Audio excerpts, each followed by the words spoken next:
because Delaware's future belongs to all of us. Quality journalism we can trust to help us take on the day. Delaware Live. Our state, our news, our home. The things that matter most happen right in our own backyard. Our neighbors, our schools, the places we go, and the people we know. And now there's one news outlet where our story is told. Delaware Live. Locally owned, community-based news. Free to every reader, because Delaware's future belongs to all of us. Quality journalism we can trust to help us take on the day. Delaware Live. Our state, our news, our home. From Duck Stadium on the Fairview campus of Odessa High School, welcome to our free live stream.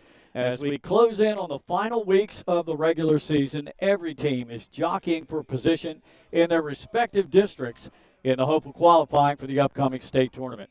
Good evening, everybody. I'm Glenn Frazier alongside Pat Gariantes. This is a very important district game between two programs looking to make a final push for a playoff spot. The Wildcats come in riding a 3-game winning streak, while the Ducks have won 2 of their last 3. Pat, I'm going to bring in my color analyst, Pat Gariantes, for the night. Now let's start with the Howard Wildcats. They come in, like I said, with an overall record of 3-3. They lost their first 3 games to Hodson, Caravel, and Woodbridge by a point.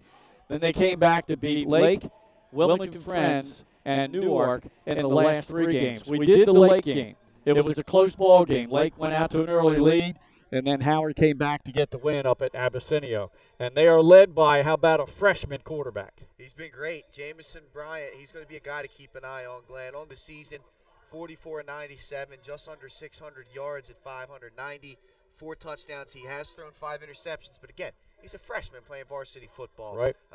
He's been really, really impressive as well. And then, you take a look in that backfield, right? They like to run the football. Amir Madry, 77 carries, 538 yards and 9 touchdowns. You can see he's one of the players to watch for this team. Isaiah Harrison, he's got 221 yards rushing. And then Xavier Greer, he's going to be the 3rd guy you're going to see get the football. 224 yards on the season and 4 touchdowns. In the passing game, Glenn, you take a look at their main receiver here is Suhal Benson. He's a sophomore. 12 catches, 254 yards, 3 touchdowns. You see another player to watch for him. Yeah. He's tremendous. Another young, talented player. You're going to go Corey Manley, another sophomore receiver. He's got 6 receptions. Jaden Jones, the senior, has 6 receptions. And then a freshman. Yeah. Or a junior, I'm sorry. Yeah. Isaiah Farrell, 8 catches on the season as well. And then up front, you got a lot of different guys up front. One of the guys to keep an eye on is going to be Ferris and Caesar, yeah. Caesar Thomas, the junior, 6'3", 300 pounds. Amir Stewart's up there as well, the sophomore in the middle. LeBron Penter, Makai Eastburn, senior right guard, and Nasir Thompson, the right tackle. So both tackles getting it done on the outside as well for this Wildcat offense. And one thing that stands out to me, Pat, is the youth at the skill position for Howard. They're going to be good, albeit we see so many kids transfer these days, but if they can keep everybody, they're going to be good for the next few years. You're right. Madry, Bryant, Manley, Benson, Farrell, all available to return next season. All right, let's turn things over and take a look at the home team, the Odessa Ducks. They've won 2 of their last 3. 2-4 overall. They have not played a game that counts in the district standings. They will tonight and the rest of the season. They lost their last 3, 21-18 over Sussex Tech. That was a field goal in overtime to get the win by Madiger, and they beat Conrad 34-0. They lost a close one. We did that early game when they lost to Lake 18-14. So both teams have played Lake in a close ball game. And then because they are in the Appoquinimink School District, they had to play Appo and they had to play Middletown. It's a district rule. And obviously they weren't competitive in either game. Their only other loss was a 29-20 loss to Wilmington Friends.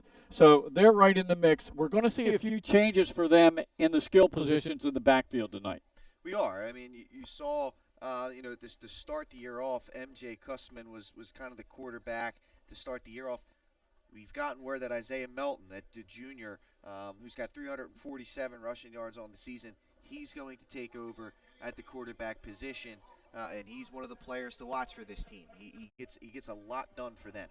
Kasai Truitt, another guy to keep an eye on. Zachy Williams as well. He's kind of filled in at a new position. Again, Coach DeGatti kind of filling in with some of these new guys as this season has gone on. Chase Boleyn, still he's the leading receiver for this team, the senior, 96 catches, 565 yards. You're also going to see a sophomore, Carter Cromartie, get in the mix as well. So they're very good up front. And as we said, yeah, you look up front, Johnny Whaley, Nasir Williams, Xavier Ferris, Jaden Ferris, his younger brother, the freshman, is going to get the start at left guard as well. Jack McCauley in there at left tackle. He's a guy to keep an eye on as well. Kevin McCurdy, another guy to keep an eye on for this team as well. You look at Starks, he's got a catch. Nakai Han's got 10 catches on the season. Now, they're going to be without Tyshawn Wilborn. Yeah. He had 9 catches and 200 yards on the season. He's also a standout basketball player. He is not in pads here tonight, so they're going to have to replace his production. Okay. Xavier Ferris, as you mentioned, one of our players to watch for Odessa. On defense, he has 18 tackles from his defensive tackle position, 6 TFLs for Xavier Ferris. Also, Jermel Willis, a sophomore, is going to get a start at linebacker tonight in place of Alex Turner. I'm not sure if there's an injury there or something, because Alex Turner, when they started the season, remember this is a Vader. They call it the Vader defense. He was the Vader linebacker. Now it's Kevin McCurdy, who was one of our players to watch with 32 tackles on the year. He's the Vader linebacker in tonight's game. And the other linebacker, another player to watch, Isaiah Melton, leads the team with 51 tackles coming into tonight, has 2 sacks and 4 TFLs. In the secondary for the Odessa Ducks, it's Zachy Williams, Darrell Turner, Xavier Johnson, and Noah Normant, who has an interception and 20 tackles. The kicker is Jackson Madiger, who has only missed 1 point after attempt, and he's had 4 field goal attempts, and he's converted 3. How about that defense for the Howard Wildcats? Hey, look at it. They're led up front by Levi Madison. He's got 2.5 sacks, 28 tackles from his defensive end position. Nasir Thompson gets it done as well. He's got 2 sacks from the interior. Amir Stewart Caceres, junior defensive tackle, and Caesar Thomas, who is on the opposite end, junior defensive end. You look in the second, or the middle of the field, the linebackers. Amir Madry, 3 sacks from the linebacker position. Glenn can get that done for sure. Mish Echeverria, he gets it done as well on the outside. Naheem Pryor, 29 tackles, gets it in the middle. Isaiah Harrison finishing out the linebacker position. And then in the secondary, DeFeer Portis as a senior, Jaden Jones as a senior, and Suhail Benson has 2 interceptions this season, the sophomore cornerback.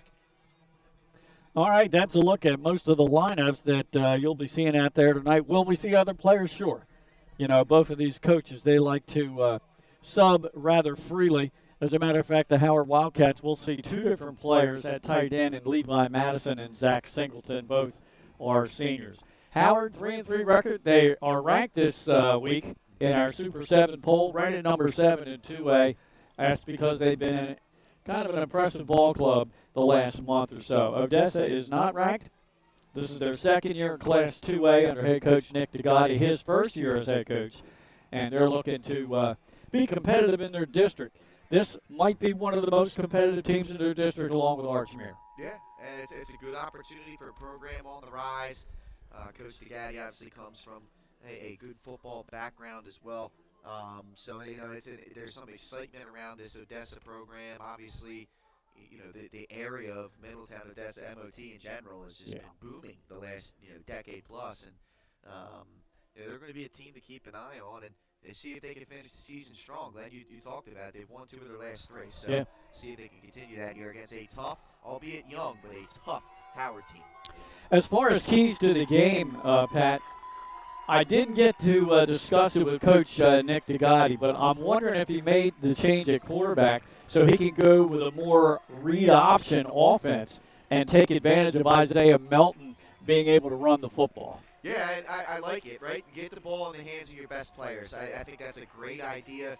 They're going to look to control the clock, keep their defense fresh as you see them. What an entrance. I mean, you don't see it like this very often at many high schools. They come in from the bleachers, enter the field right at the 50-yard line. It's pretty cool for sure. Yeah, and that's our man Nick Halliday right down there with the field camera doing a great job, Pat. Absolutely. Great addition this season. It absolutely is. But, yeah, I think they want to control the clock and keep this Howard offense from getting out there on the field because they got some weapons offensively. And from what we've seen from Brian as a quarterback, I've been impressed with. Yeah. Yes, he's turned it over a few times, but he is an impressive thrower of the football. And if you're not careful, he can find ways to beat you. So I think the Ducks are going to look to control the clock offensively. Now we got a good tight shot of the Odessa Ducks banner, the cheerleaders lining the way for the players to come running through. By the way, folks, this is our First State Ortho game of the week. First State Orthopedics with 46 physicians and 22 physician assistants at 16 locations. They provide surgical and non-surgical treatment for a variety of orthopedic conditions, and they are trained in current state-of-the-art techniques. They serve as team physicians for over 20 high schools, Wilmington University, also many local rec and competitive leagues. Their doctors are readily available to all local emergency departments, medical aid, and urgent care centers for consult and treatment. The number for them, 302-731-2888, or visit firststateortho.com, and please mention that you saw and heard their ad right here on Delaware Live Sports. First State Ortho game of the week. And here we are at Odessa High, a pleasant evening. It's been kind of chilly and windy all week, and believe me, I know. I was on a golf outing this week down at the beach, and it was very blustery. It was hard to score, Pat. I was going to say, I would not do well in the windy conditions. That's too funny. Yeah, the ball gets lost, and you're kind of hitting into a wall, I'm sure, at some point. You know? All right, there are the Howard Wildcats taking the field, running through their cheer team as they enter the sideline across the field from us. So Howard in the road whites with the blue helmets, and Odessa in their home. It almost looks, I know they're dark green, so I guess that's a very, very dark green numeral on a black jersey trimmed in gold with white helmets and white pants. Looking forward to this one. We haven't seen Odessa in a while since actually their first game of the year against Lake. Did get to see Howard play against Lake, and like I said, both of those games were very competitive and close. They were, and I think this has got the write-up of a competitive football game here, Glenn. And Odessa trying to finish strong and see if they can find a way, to make some noise in their district. And Howard going to fight for a playoff spot. So yeah, we'll see. Well, we're zoomed right in on the captains for the two teams. The officials are out there, and Pat, I'll have you keep an eye on the opening flip of the coin. And as I mentioned, our head referee is Elmore Smith. The umpire is Jeff Ford. The linesman is Tom Cunningham. The line judge is Don Ben. The back judge is Jimmy Mathis, and up here in the press box, the clock operator Bill Turnbull. I think right now our referee, Elmore Smith, just showing the coin to both teams, or maybe he's already flipped it. Nah, not yet. There it is. Here. Looks like Odessa has the option. They won the toss for sure. Let's see what they do. Okay. They have deferred. Odessa has deferred to the second half. I'm sure Howard will take the football. We'll see which way the teams line up.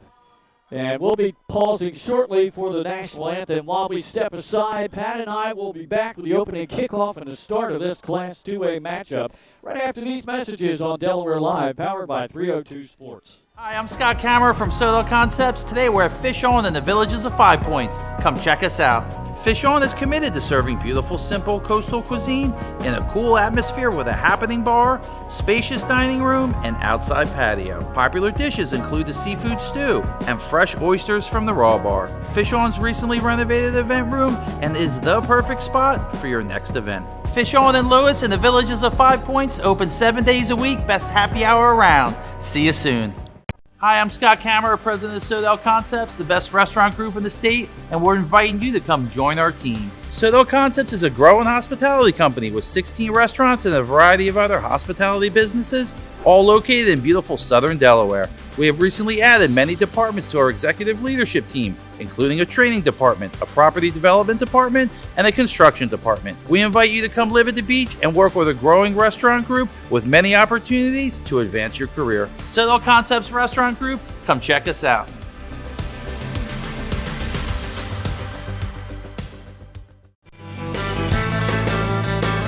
Welcome to Surf Bagel. Surf Bagel has served the community in Delaware for over 20 years, providing fresh, hot bagels, breakfast sandwiches, lunch sandwiches, wraps, salads, local coffee and smoothies, and our iconic merch. Welcome to Surf Bagel. We're stoked to serve you. Welcome to Surf Bagel! Hi, I'm Scott Kammerer from Solo Concepts. Today we're at Lupo Italian Kitchen in downtown Rehoboth Beach. Come check us out. Located inside the Hotel Rehoboth, Lupo serves coastal Italian cuisine with fresh pasta made in-house daily. Lupo features plenty of unique craft cocktails and an extensive award-winning all-Italian wine list. Popular dishes include lobster bucatini, veal meatballs, grilled swordfish, and eggplant parmesan. Lupo Italian Kitchen on Rehoboth Avenue, serving happy hour daily and dinner 7 days a week. See you soon. The things that matter most happen right in our own backyard. Our neighbors, our schools, the places we go, and the people we know. And now there's one news outlet where our story is told. Delaware Live. Locally owned, community-based news. Free to every reader, because Delaware's future belongs to all of us. Quality journalism we can trust to help us take on the day. Delaware Live. Our state, our news, our home.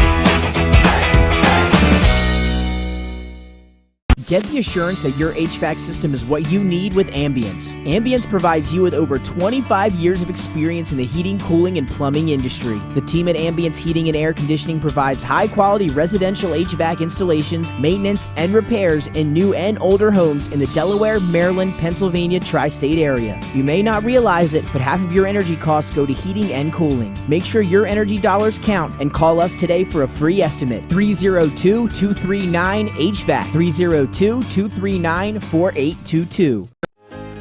Welcome to Premier Physical Therapy and Sports Performance.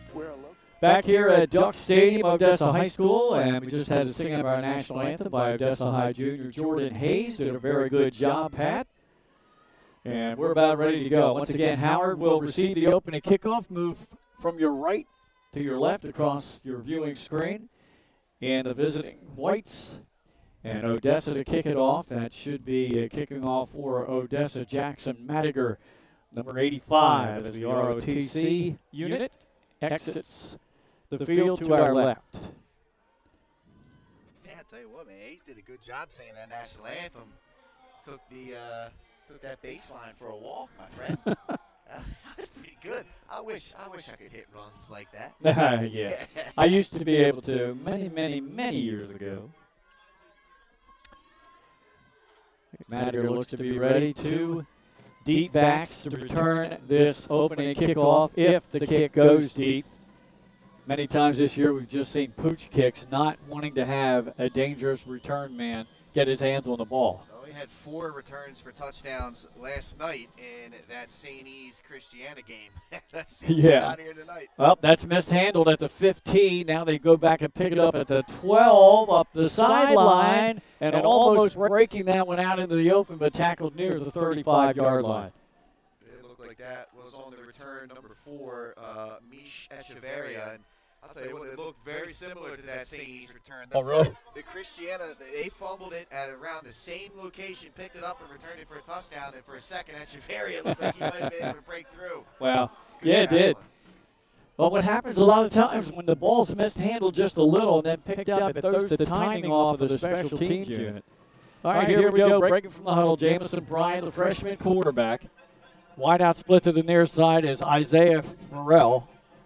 And the wide out to the top of your screen is Suhal Benson. It's a give right up the middle, a gain out across the 40 to the 41-yard line. And on the carry, that was number 8, Amir Madre. The junior leads the team in rushing with over 530 yards on the ground. Good first down run right there for Madry, and just straight north to south. Glenn not wasting any time. Howard coming right at this Odessa defense. Anytime you get 6-7 yards on first down, stay ahead of the sticks. It's going to really help this Howard offense. That was a gain of 6 at 2nd down and 4 for the Wildcats. Again, in the give is off the right tackle, and powering his way just shy of the first down was Xavier Greer, the senior running back. Little power back Greer. He's a really solid runner. Not much there. Odessa did a good job. They went right back to the same hole that Madry hit for the first down run. Yeah, that's right guard Mackay Eastburn and tackle Nazir Thompson. Yeah, I thought he got a couple of yards just shy of the first down, but the knee went down at the 42. This time, 2 wideouts to the bottom of your screen, and a quarterback Brian under center. Sends a third wideout, and now resets as a tight end on the left side of the line.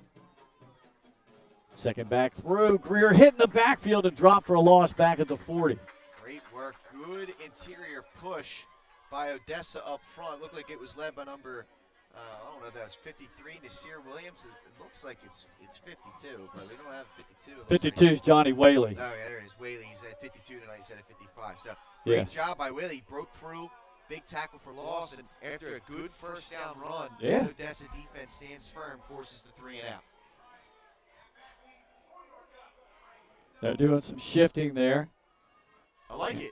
You always got to be alert for a fake with Howard. Waiting snap from center.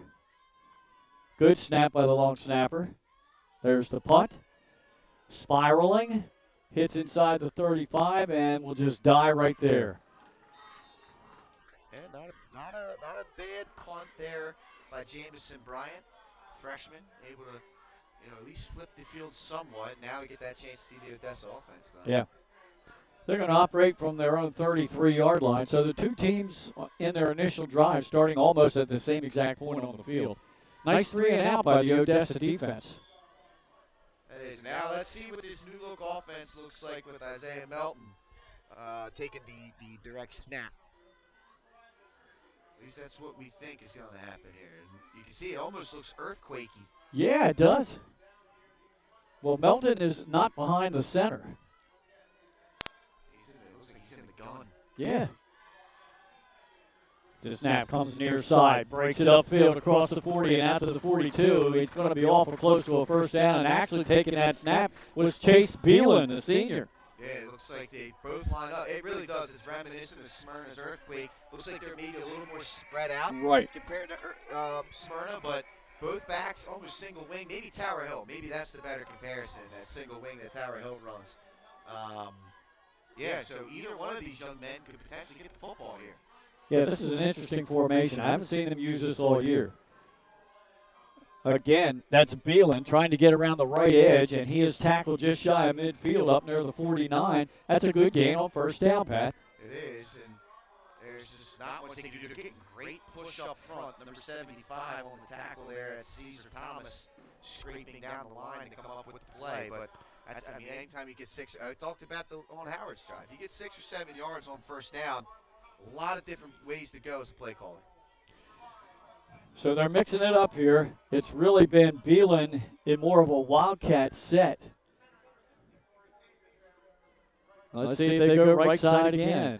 Set up for it, that's for sure. Yeah, that's the strong side. Now he's going to go to the weak side. Started left, cuts it up the middle, crosses midfield, and got to the 49. He'll be 2 yards shy of the first. Yeah, Howard was ready for that. You go against the grain. You kind of felt that that's where they were going to go after going strong side on back-to-back plays, and Howard was ready for it. Credit to them. That weak side of the defense was prepared, forcing the third down. All right, here we go. Third and short. Howard was in a similar situation, and Odessa got off the field. Can the Wildcats do the same? Well, wideout looks like he set up offside. It's very close, Glenn. I know. It's been like that every play, too. Beelan takes it, comes near side, looks for a block, gets away from one man, and is pounded as he hits the sideline, but that's enough for a first. I'll tell you what, that's a good, strong run. And Melton just lowered the boom right there. I'm going to quote the Costco family yet again. Brought the boom on right there. For another duck first. That the quack, they're quacking out here. Yeah. Unbelievable.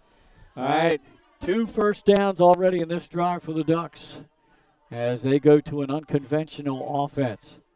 This is not the way they started out and played most of the first half of the season. So they go with a wide out on the right side of the line. And now we've got an official flag. I think somebody rocked, they were set, and then kind of rocked back over on the left side of the line. Yeah, it's on Odessa based off of that flag placement. Let's see, they're going to discuss it, Glenn. I think you might be right on this. Our head referee, Elmore Smith, about to give the signal to the home side. Dead ball procedure. Yeah, I'm pretty sure it was either the tight end or the left tackle at the top of your screen. He was set, and then he was off balance, and he kind of lost his balance and rocked back. So instead of instead of 1st and 10, first down 15 for the Odessa Ducks, right on the midfield straight. They once again run to that right side, gets a block, gets inside the 45, gets inside close to the 40-yard line. That's Zaki Williams on the run right there, and how about that? You saw a strip attempt by Amir Madri. He went for the ball instead of the player, and he probably allowed another 3 or 4 yards to be gained. And now you got a nice 12-yard gain on that play. It's 2nd down and 3. Good job by Zaki Williams, who has been kind of lining up in the backfield with Beal, and that time he took the direct snap. They're going with the same formation. Zaki Williams gets it again, cuts it back, has a first down. He paid for it, but he got the first down at the 34 of the Wildcats. Williams is shifty, isn't he, Glenn? I mean, they ran to that weak side, and there was and I couldn't quite see the number, but a linebacker was beelining in the backfield for him. He put his foot in the ground without losing any speed, and was able to get upfield for the first down. He is a shifty runner. And you know what? Maybe this adjustment by the Ducks here, let's get the ball directly into our playmakers' hands and let them make plays. Looks like a good strategy so far. Yep. Their 3rd first down of this series. Now they bring it to the right side with Beal and nothing there. But white shirts, he got away from him. 35, 30, 25, and down close to the 20-yard line. What an effort by Beelan. Again, dead to rights in the backfield, and he somehow keeps the defender on his heels. Well, they're saying Isaiah Melton carried that time. I thought it was a 5. No, here comes Beelan onto the field. Numbers are hard to read. They are, and 2 and 5 are sometimes imposed anyway. Both running backs are also built the same way. They're both big guys back there carrying the football. They're darn near the same height. Yeah. They got, like I said, similar builds. The numbers are flipped, you know? Yeah. This time it's number 5. Beelan runs to the near side, looking for a block and will not get it. There's no gain, maybe a loss of a yard. Great job. That is number 3 coming up and making the play. Hale Benson, and he did a good job of attacking the outside shoulder. Because here's the thing, if the tailback is able to cut it in, you got your entire defense right behind you pursuing. So he took the outside shoulder away, did a good job on that pursuit. Minimal gain, actually a loss of 1. Yeah, 2nd down and 11 coming up. Inside of 6 minutes to go in this first quarter. We're scoreless. But Odessa on the move now with 3 first downs in this opening drive.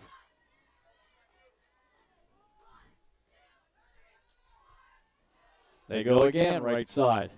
Turning the corner. And that is Melton. He does a nice spin move, and he's down close to the goal line. What a run by Melton. So, man, these tailbacks are just running the ball hard. They're shifty, they're quick. Heck of a job here by Odessa. It looks like there might be a penalty marker, though, here, Glenn. Let's see. Looks like Melton's walking back. Flag might have been thrown right in front of the Odessa bench. That's where we can't see the laundry. Or did he step out? Let's see. I think it might be a penalty. Okay, here's our referee. It's going to be a hold against Odessa. So that negates a 21-yard run by Melton. Tough right there. But it's just an impressive start here for this new look Odessa offense. Yeah. Loss of 10 from the spot of the infraction, so it backs him up. Replay 2nd down. It's more like 2nd and 16 now. Let's see if they get the ball back into Melton's hands or if it'll be Beal. Oh, there's a bad snap. It goes, and he had to pick it up on the run. It's going to be tackled all the way back outside the 45-yard line. And And just like that, Glenn, what has been a tremendous drive for Odessa is now on the back burner. Yeah. And that's a shame. But at this point, got to try and limit the damage here. And credit to Howard here. You know what I mean? Oh, yeah. They're finding ways. So what would have been a first and goal from the 1, you had a holding penalty, and now a missed exchange between the long snapper and the back. And they are backed all the way up to the 45-yard line of the Wildcats. They have to get to the Wildcats 11 for the first down. It's third and hell and sausage. It's a long way to go. Yeah, it is. Oh, there's miscommunication and another tackle for loss. That's all the way back out to midfield. Echeverria flying through. He's the guy that made the play. And, yeah, it's a heck of a drive, it looked like, for Odessa, and things just hit the fritz there. Yeah. So that'll bring in the punter for the Odessa Ducks.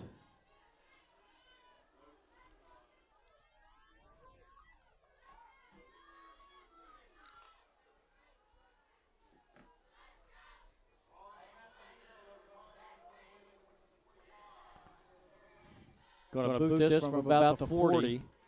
Got it off the side of his foot a little bit. It's spiraling, takes an Odessa bounce inside the 30 to 25, and it's going to be down close to the 20-yard line of the Wildcats. So both defenses get off the field. Howard got a little help there with a couple of penalties. Or one penalty.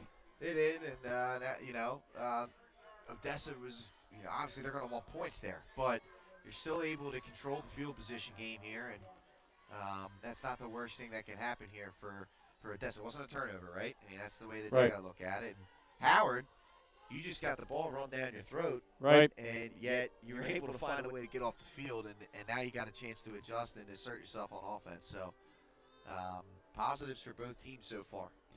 All right, 3:45 to go in the quarter. Howard now with a wishbone look. Wide out split to the bottom of your screen. There's 2 there and 1 in the slot. Back to the pass, Jameson Bryant, pump fake. Now he looks to let loose. He got hit from behind as he let it go, and still made the reception up near midfield. Telling you, this young man is good back there, folks. He hits Jaden Jones on the deep route right around midfield. What a beautiful throw on the run. Penalty marker. Let's see what this is there down here. It's right around the line of scrimmage, or slightly in the backfield. Let's see if maybe a roughing the passer, maybe a hold. We'll see. I didn't quite see what happened back there. I do know that there is some discomfort for Jameson Bryant. Yeah. He is hurting right now. Got official timeout. He got hit from behind as he was releasing the ball, and then after that, I don't know what happened. I followed the path of the ball. Yeah. You and I both. Personal foul. That's roughing the passer. Yep. Okay. So they tack that on to the end of the play. It's going to be 1st and 10 at the Howard, or at the Odessa 34 right now for Howard after that. Completely flipped the field. He's still down. And I wonder if he got hit. I don't know. He got hit from behind. They're warming up their backup quarterback, number 13. That is Amir Anderson, a junior. And I saw Amir take a couple of snaps pregame, throw the football a little bit. Obviously, he's a big body guy. We saw him, I believe, in that opening game, or that game that we did against Lake. He got in there for a few plays. Okay. When once again, I think Brian had to step out for a few plays, and then eventually he returned in the game. He looks like he's okay. Maybe he just got the wind knocked out of him. Like you said, he got hit from behind. Sometimes that whiplash can get you. He's going to have to sit out a play, though. Yeah. And it looks like he's going to be able to get back on the field, which is a good sign for Howard. All right, so the pass completion went for about 30 yards, and then you tack on the roughing the passer on the end of that, and as Pat correctly mentioned, 34-yard line of the Odessa Ducks. The first down of the game for Howard. And now they're on the move. 2 wideouts to the top of your screen. That's Jaden Jones, who just caught the last pass, and Isaiah Farrell. And that wishbone look again in the backfield. Anderson hands it off, shaking off one defender, and cuts it down inside the 30, close to the 26-yard line. Isaiah Harrison on that run. run. I like what I saw there from Harrison. He hit the line hard, nice little stiff arm, and then he gets north and south, nice 7-yard gain on first down for the senior tailback. So that's his first official carry of the game. Greer has carried twice and Madre once. Good sign, Bryant. Only one place back. Yep, he's right back in there. Jameson Bryant. Lone wide out, split to the bottom, 2 to the top. On second and short. Handoff right up the middle again. I think that was Harrison again. He easily has the first down yardage. Yeah, it sounds like they announced Madry. So Madry on the carry there, Glenn, and you said it. It was a really good run. Again, goes to the right side, almost looked like a stretch play, and he was able to put foot in the dirt, get upfield for first down yardage. Good little drive. Looked like he gained 10 there. Down to the 17, maybe the 17-yard line. First and 10 from the 17. Counting down close to the 2-minute mark in this first quarter. Howard on the move. I formation now with Bryant under center. Turns and gives it to the second back through. That's Madry. Tried to bounce it outside. He got inside the 15 of Odessa. Again, it's a good first down run though, right? I mean, it's setting them up on the positive side of the sticks. Allows this offensive staff to be creative with their play calls. You know, it's not, a long down situation where you got to start to maybe become one-dimensional. A lot of opportunities on 2nd and 5. Second down, as Pat said, 5 to go. Handed off to Harrison again. He cut it inside the 10, maybe to the 9 before he was thrown back, shy of the first down. Looked like he missed an opportunity to bounce that one out. Looked like he had some green grass off to that far sideline. He cut it back instead. Still netted about 3 yards, which isn't the worst thing in the world. 3rd down and 2 here for Howard. Howard trying to get on the board first here after Odessa had first a goal at the 1 and then a holding penalty brought that back, and then 2 missed exchanges between the center and the Wildcat back. And that pushed them all the way back almost to midfield, and they had to punt. Man in motion to the near side, that's Madry.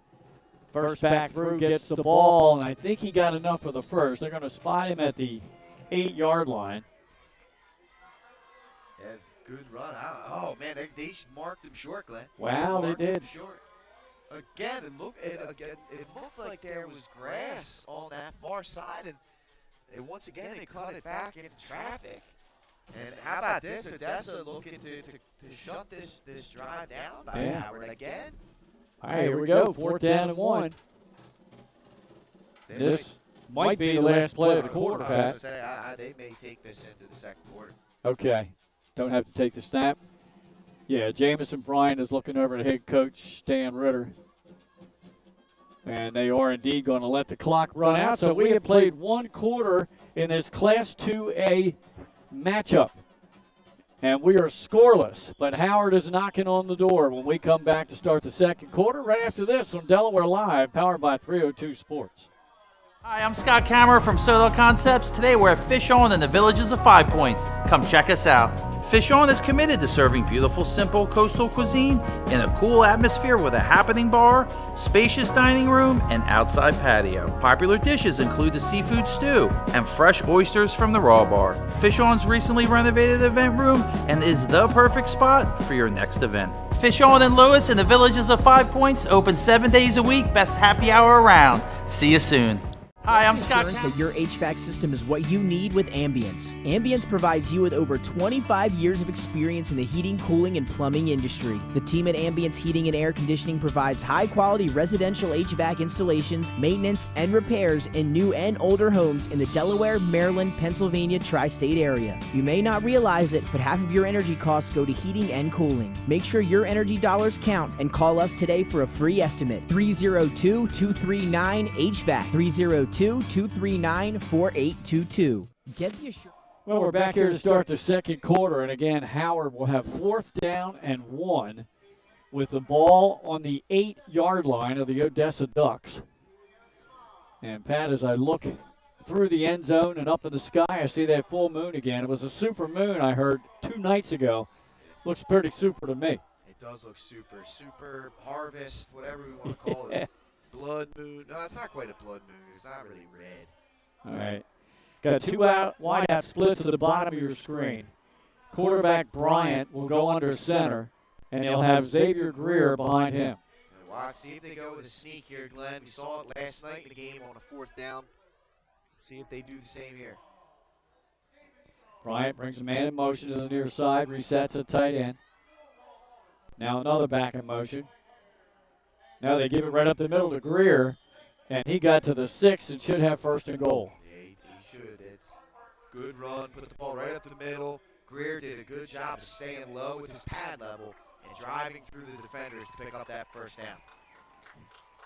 Obviously, Greer is their short yardage go-to back for the Howard Wildcats. Howard trying to extend their winning streak to 4 games. And Class 2A is so competitive. You and I were talking about it. You got Caravel sitting up top there undefeated. And then the next in the mix, there's 7, 8, maybe 9 teams. There is, yeah. It's a lot of parity down there in 2A, with the exception of Caravel. They look to be a very, very tough team right now. I don't even see Bryant in this play. Madry takes a direct snap. He's hit at the 6, and he looks like he dove across the 5, maybe to the 4. Yeah, so they spread Bryant out far side there, Glenn. He did a pretty good stalk block there, and just direct snap right to Madry, kind of their own little Wildcat type look, and not much there. Good job by Odessa covering that up. I guess if you practice against that type of offense all week, you got some familiarity to it. Right. Again, trying to spread the defense. 2 wideouts to the bottom of your screen. Bryant hands off to Greer, hit right at the line, stood up, and he keeps those legs powering. Did he get in? He does for the touchdown. Xavier Greer, 4 yards out. That's impressive. You got to take the legs out when you get into those types of scrums.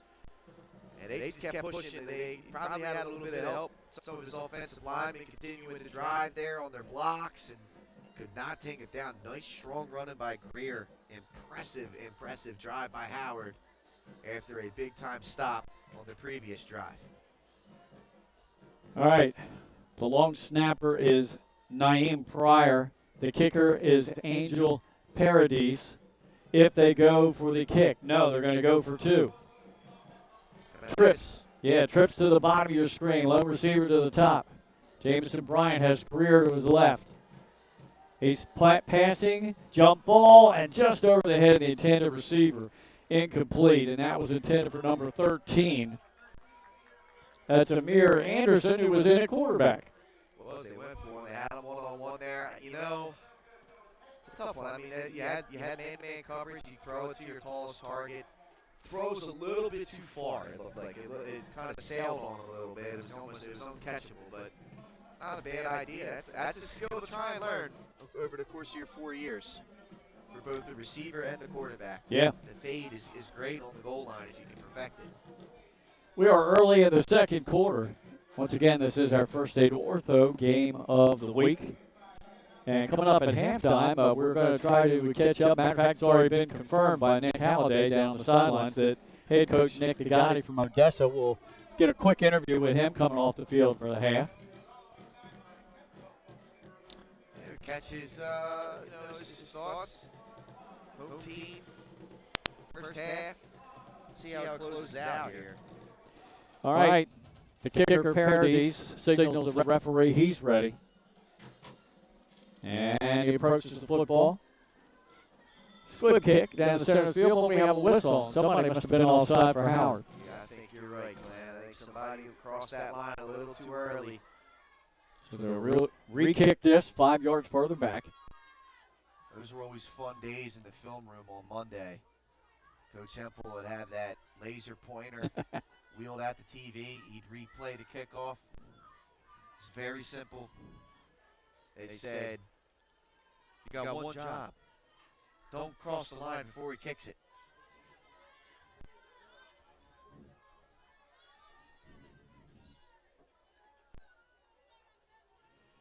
So they're going to re-kick this. 10:34 once again to go in this second quarter. Paradis will boot it again. Odessa looking to field this inside the 20-yard line, try to get some good field position.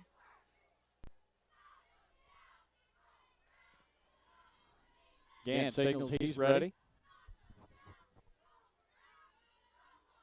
Waiting for the official, and now Paradis approaches the ball. Kicks another pooch kick and close to the sideline, and it'll go out of bounds. It goes out of bounds shy of the 30-yard line.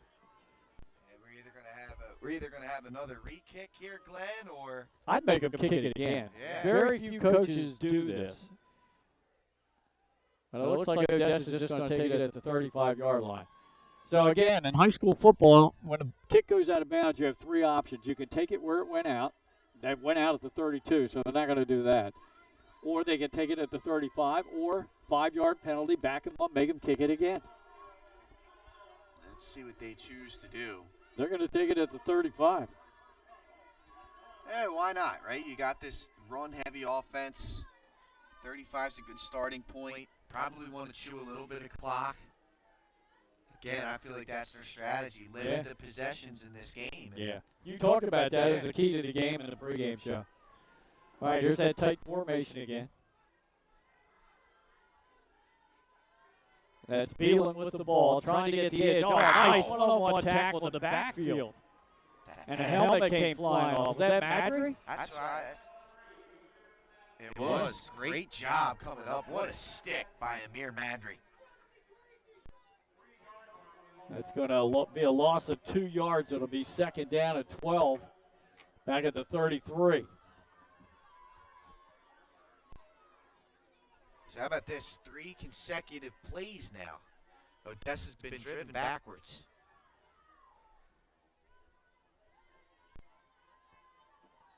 Yeah, you're right. Negative yardage on the last 3 plays. Looks like Howard has figured this out. Now they bring it to the near side. Nothing there. Beelan reverses field. Nothing but white jerseys. Wow. And it's all going to depend on the spot of forward progress. Looks like inside the 30 pad at the 28. That's a loss of about 6. Willie Williams, number 32, was the guy that broke through. I tell you what, the pressure's starting to mount up. Howard is starting to beat their blocks now. They were getting beat, getting pushed back on those first 4 or 5 plays, and since then, they've really started to take the fight to Odessa and beat them up front for these negative yard plays. Zachy Williams brought in the play from the sideline. 2 wide out split to the near side and 2 to the top. It's like Zachy Williams is the quarterback in the gun. Beelan behind him. He's back to pass. Throws the flare out into the pattern of the flat. Completes it up at the 35 and down at the 36-yard line. On the reception is Elijah Starkey. Great throw. Great throw. Good catch. And a nice positive play. They're going to have to mix in a couple of passes. I mean, that's just going to have to happen. You're going to want to keep, this defense honest. I like that play. Yeah, it gained positive yardage, but it only gained about 8 yards, and it'll bring up 4th down and 9.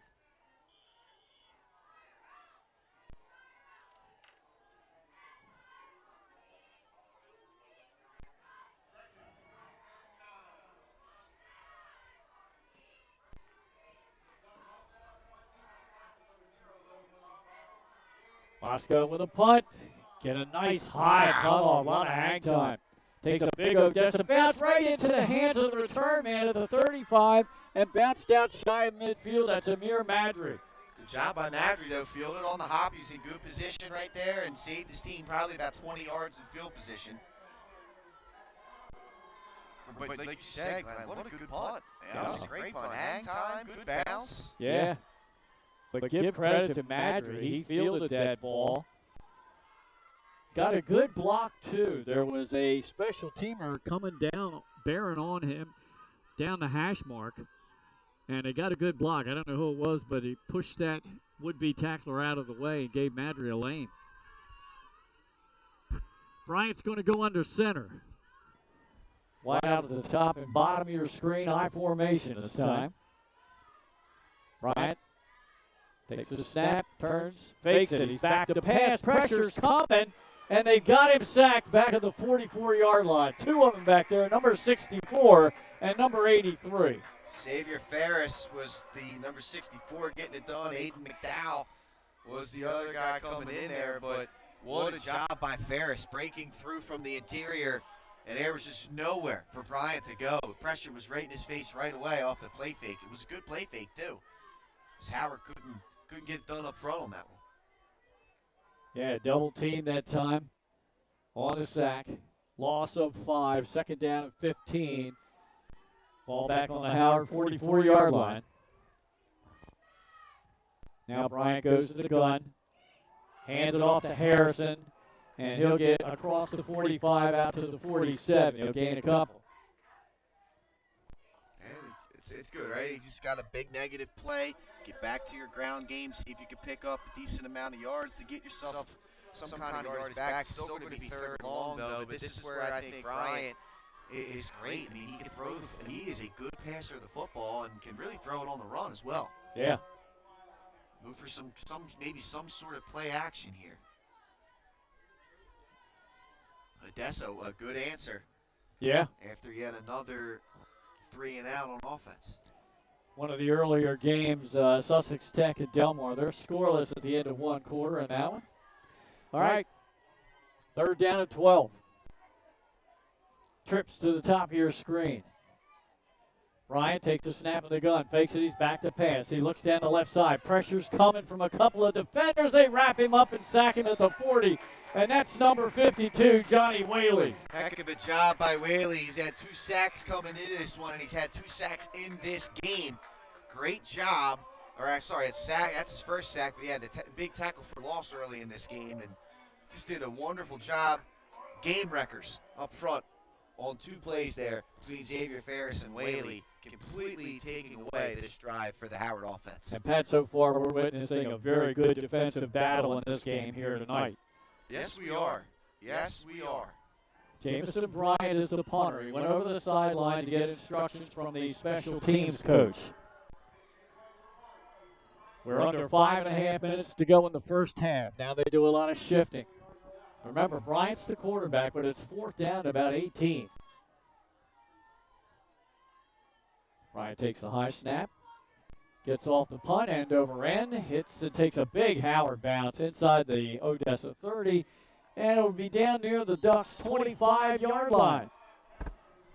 Not bad. He's done pretty good punting. Both of these punters done a pretty good job. Yeah. Like you said, Glenn, it's a defensive affair, and Howard benefited from the big pass play and the penalty on top of that. Really kind of set them up to score on the lone scoring drive of this first half so far. And how about this, Pat?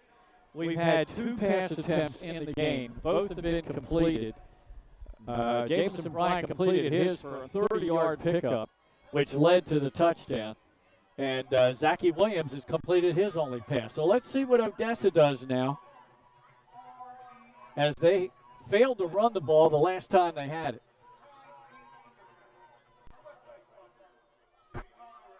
Running with the ball's Beelan. He crossed the 25 to the 27, maybe the 26. It's a minimal gain. Apologies at home for the viewership if we sound like we are broadcasting from the Grand Canyon. Oh, really? Echoing the whole 9. I'm going to have to figure that out. We're going to have to get our tech guy on that maybe at halftime. So in the meantime, we'll just give you a hello, hello, hello, hello. All right, second down, and let's call it 8. Second and 8. Ball at the 27-yard line. Started at the left, cuts right up the middle, out across the 30 to the 31, maybe the 32-yard line. And as they umpire, let's see, that time it was Melton on the carry. And sets them up with 3rd and short. This is where you want to be if you're going to run this style offense. Big run-heavy type. And let's see if they go to that.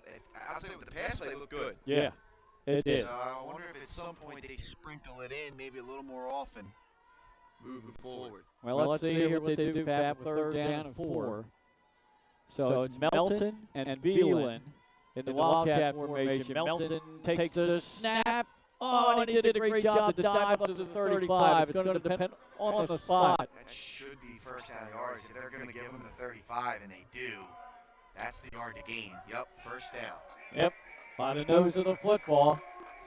And the Ducks it's quacking. I hear the duck over the intercom. Yeah, you do. And those at home probably heard the quack 8 times instead of 4. Yeah, we're sorry about that. I didn't realize that was going on. Yeah, we'll have to take a look. It's tough. I mean, us up here, we can't really tell how it's going. So the feedback, Marty, thanks for the feedback. We'll see what we can do here at halftime, if it's still an issue. A fake and a big hard hit. A stick on number 3. The runner that time, Zachy Williams. Madry has had himself quite a game on both sides of the ball, Glenn. I've been more impressed with the defense. He's coming up and laying the wood down there at the linebacker position. One of the great two-way players for the Howard Wildcats. Under 3 minutes to go in the first half. 6-0, Howard on top. Odessa trying to get on the board. From their own 37, it's second down and 8. Phelan takes the snap, runs it near side, looks for a block. He's hit hard as he got up to the 39-yard line. Looked like the first one in there was Levi Madison, the senior defensive end. Great work there by Madison. Getting across, making a play. And now he's set up third down. And again, though, third manageable here for Odessa. Yeah, third and about 6, just shy of the 40. As we're closing in on the 2-minute mark here in this opening half. It's been a quick one. It has. Both teams predominantly running the football. Odessa again going with this tight formation. I would say kind of a variation of Smyrna's earthquake. How about that? Howard able to get back. Didn't quite jump. Melton takes it to the right side, crosses the 40, 45, has a first down up at the 47-yard line. Good block and pat on that right side of the line. Great blocking and good patience running the football shown by Beelan.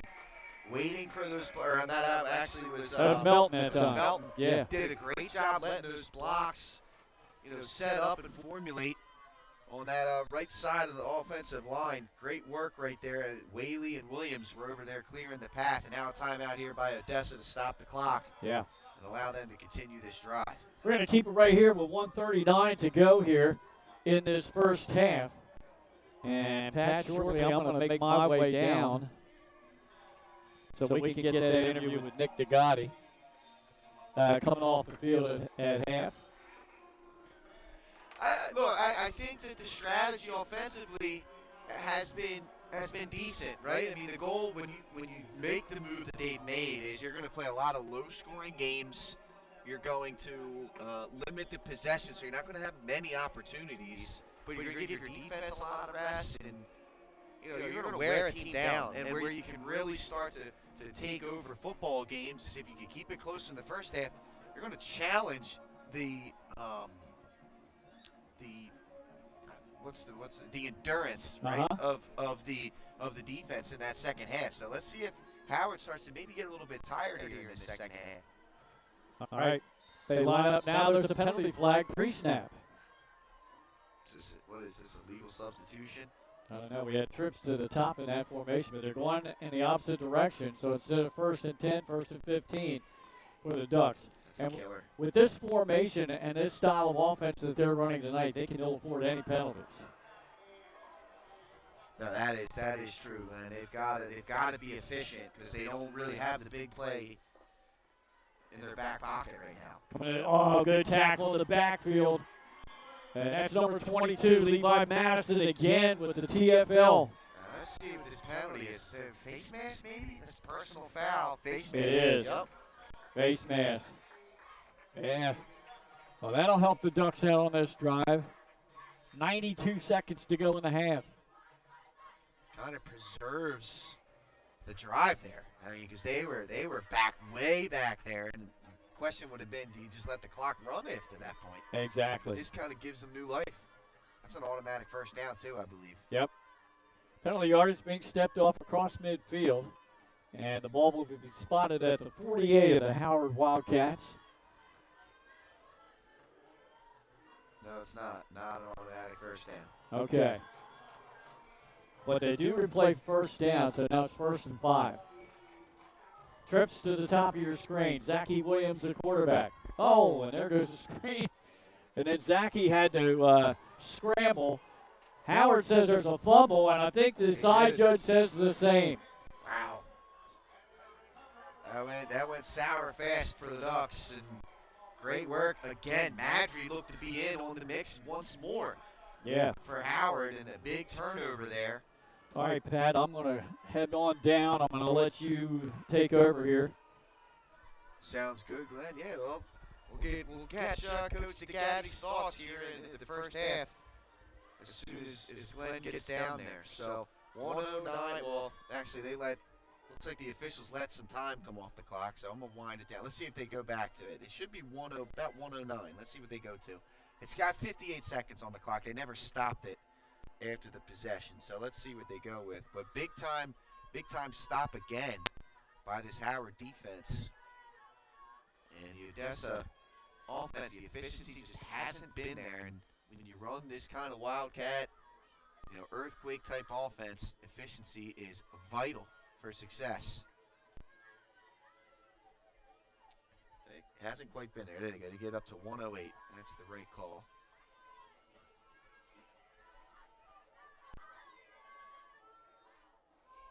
First and 10 for Howard. And Howard's got all 3 of their timeouts left. Oh, they go to 118. I was even wrong. They went all the way up to 118 on the clock. All right, so plenty of time with all 3 timeouts. Let's see what Howard has up their sleeve. Bryant in the gun. He takes the snap. It's a reverse. Madry on the reverse. He's got one guy to beat. He does it. He got first down yardage. Great job. Great play call. Perfect time for the reverse there. And Madry picks up first down yardage. And again, now Howard is cooking. 1:10 to go here. Again, all 3 timeouts. So they've got, and I think they're going to take one, and they will. First time out of the half. And they stop it with 1:04 left. So their first time out. Coach Ritter, and they smell blood in the water here.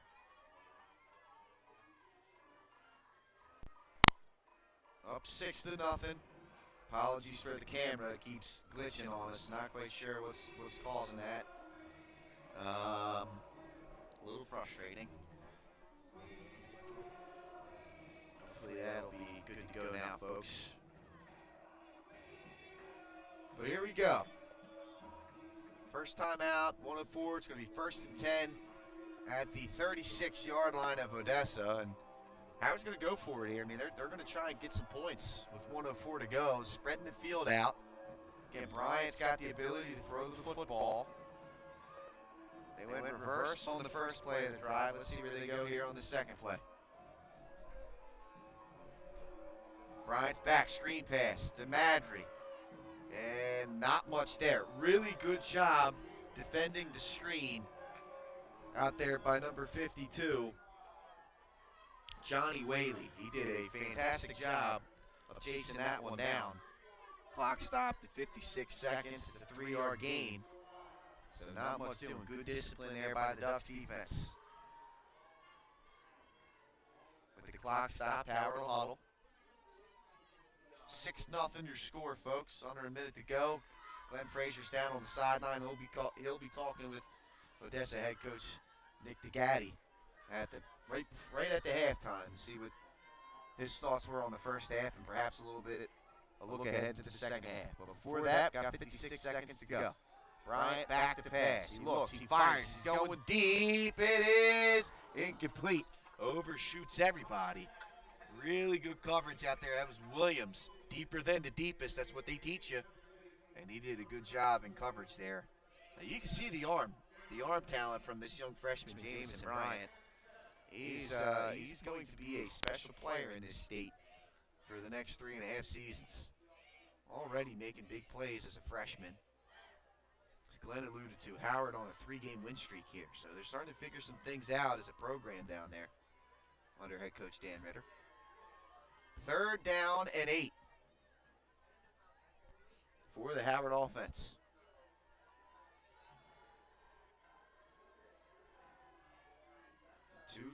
Two backs in the backfield. They'll run it to Madry. He makes one cut, gets upfield, and there's a timeout by Coach Ritter. They stop the clock with 43 seconds to go and a 4th down and about 1 to 2 upcoming here.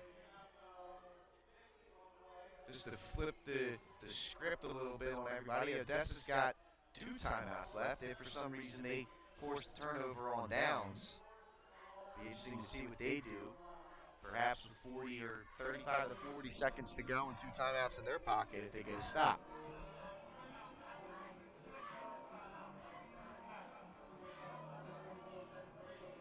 Howard, 1 timeout remaining here. The clock will stop temporarily on the 1st down. So if they get the 1st down, they don't necessarily have to call a timeout. Perhaps you see 2 offensive play calls here during this timeout. One to get the 1st down, and then to hurry to the line, no huddle style, and run the 1st down play. Let's see if they do that. They get to the line. It's going to be Bryant under center. It looks to be Greer and Madry, who takes the ball, gets the 1st down, and gets out of bounds, most importantly. Clock stops at 36 seconds to go. And they do. They called 2 plays in the huddle. So here they go. Clock starts, so they didn't quite stop. He didn't quite all the way get out of bounds, and there's the spike. 29 seconds here for Howard. 1 timeout remaining. It'll be 2nd and 10 at the 19-yard line. So more than enough room here to throw the ball into the end zone if they want.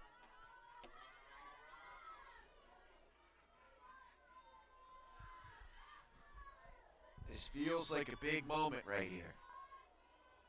Odessa will receive the 2nd half kickoff, so if they can keep this a 1-possession game, that'll be a win for them. Shotgun formation. Madry or Greer next to Bryant. You got trips to the near side. He's going to throw to the trip side. He's got a completed pass. 1-man miss, 2-man miss. Inside the 5, that's going to be clock stop temporarily for a 1st down. That's Farrell on the catch. And there's the 3rd and final timeout by Howard. 19 seconds to go. I'll get that clock stopped and reset. So 19 seconds to go. Good pass out here to Farrell. He gets the 1st down yardage down to the 5. Now 4 cracks, 19 seconds. Can't take a sack here if you're Bryant. You're not going to run the football here if you're Howard. Going to have to be all end zone shots here. This is fun. This is always a great part of football games. You get these opportunities, these goal-to-go situations with little amounts of time on the clock, whether it's the end of the game or the end of the half. These are always fun. Let's see how this one plays out. And what has been an entertaining Division II game. They're going to right up on the ball. Under center is Bryant. And now Odessa calls a timeout. Coach DeGatti wants to make sure that they're lined up properly. He saw the quick setup there by Howard, and he wanted to make sure that his guys were set up properly. They were kind of scrambling to get set up and onto the field there, so you don't carry them timeouts over. It's a good one by Coach DeGatti. Just to mention, so the interview here at halftime, Glenn Frazier will be meeting with Nick DeGatti. We'll also get you caught up with all the scores at our Dover Credit Federal Union halftime score check. We'll also have the top plays from this previous week set up for you folks as well. So here we go. Here's the 1st down play. They give it to Madry. He makes a couple men miss. He fights forward, and he's into the end zone for a Howard score. What an individual effort tonight by Madry. He has been all over the field, Amir Madry, both offensively and defensively. And he gets a big-time score to push this into a 2-possession game right before the half. And Howard, again, chasing points here. They're going to go for 2. Odessa got the big stop on the first 2-point conversion. Let's see what they can do here.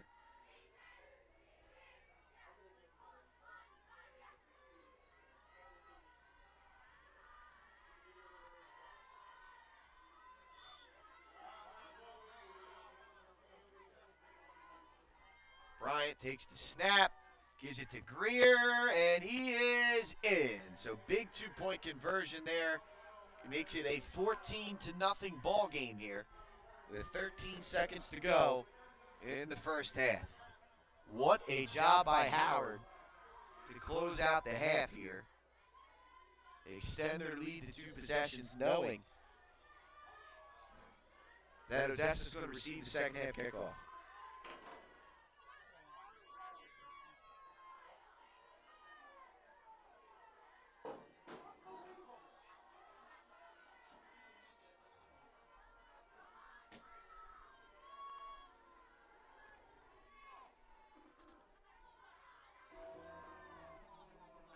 As the Undertaker theme song is being played here at Odessa High. If that don't get the blood flowing on a chilly October night, I don't know what will.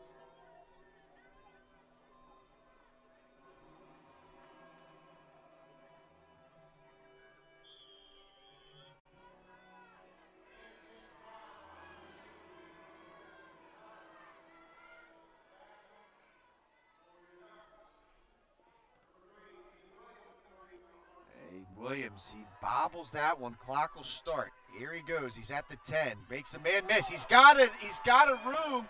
And what a job. What an individual effort there by number 7, DeFeer Portis. Big time tackle to prevent a huge return. 3 seconds here for Odessa. I'll be curious to see. Probably going to see a knee down.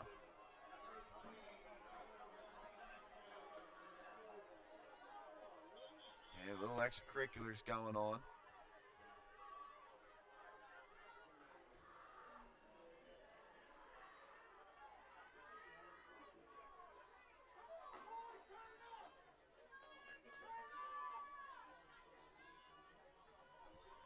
So 3 seconds to go. Odessa most likely, yeah, they are. They're going to line up in a knee formation. They need a football out there. They don't have the game all ready to go.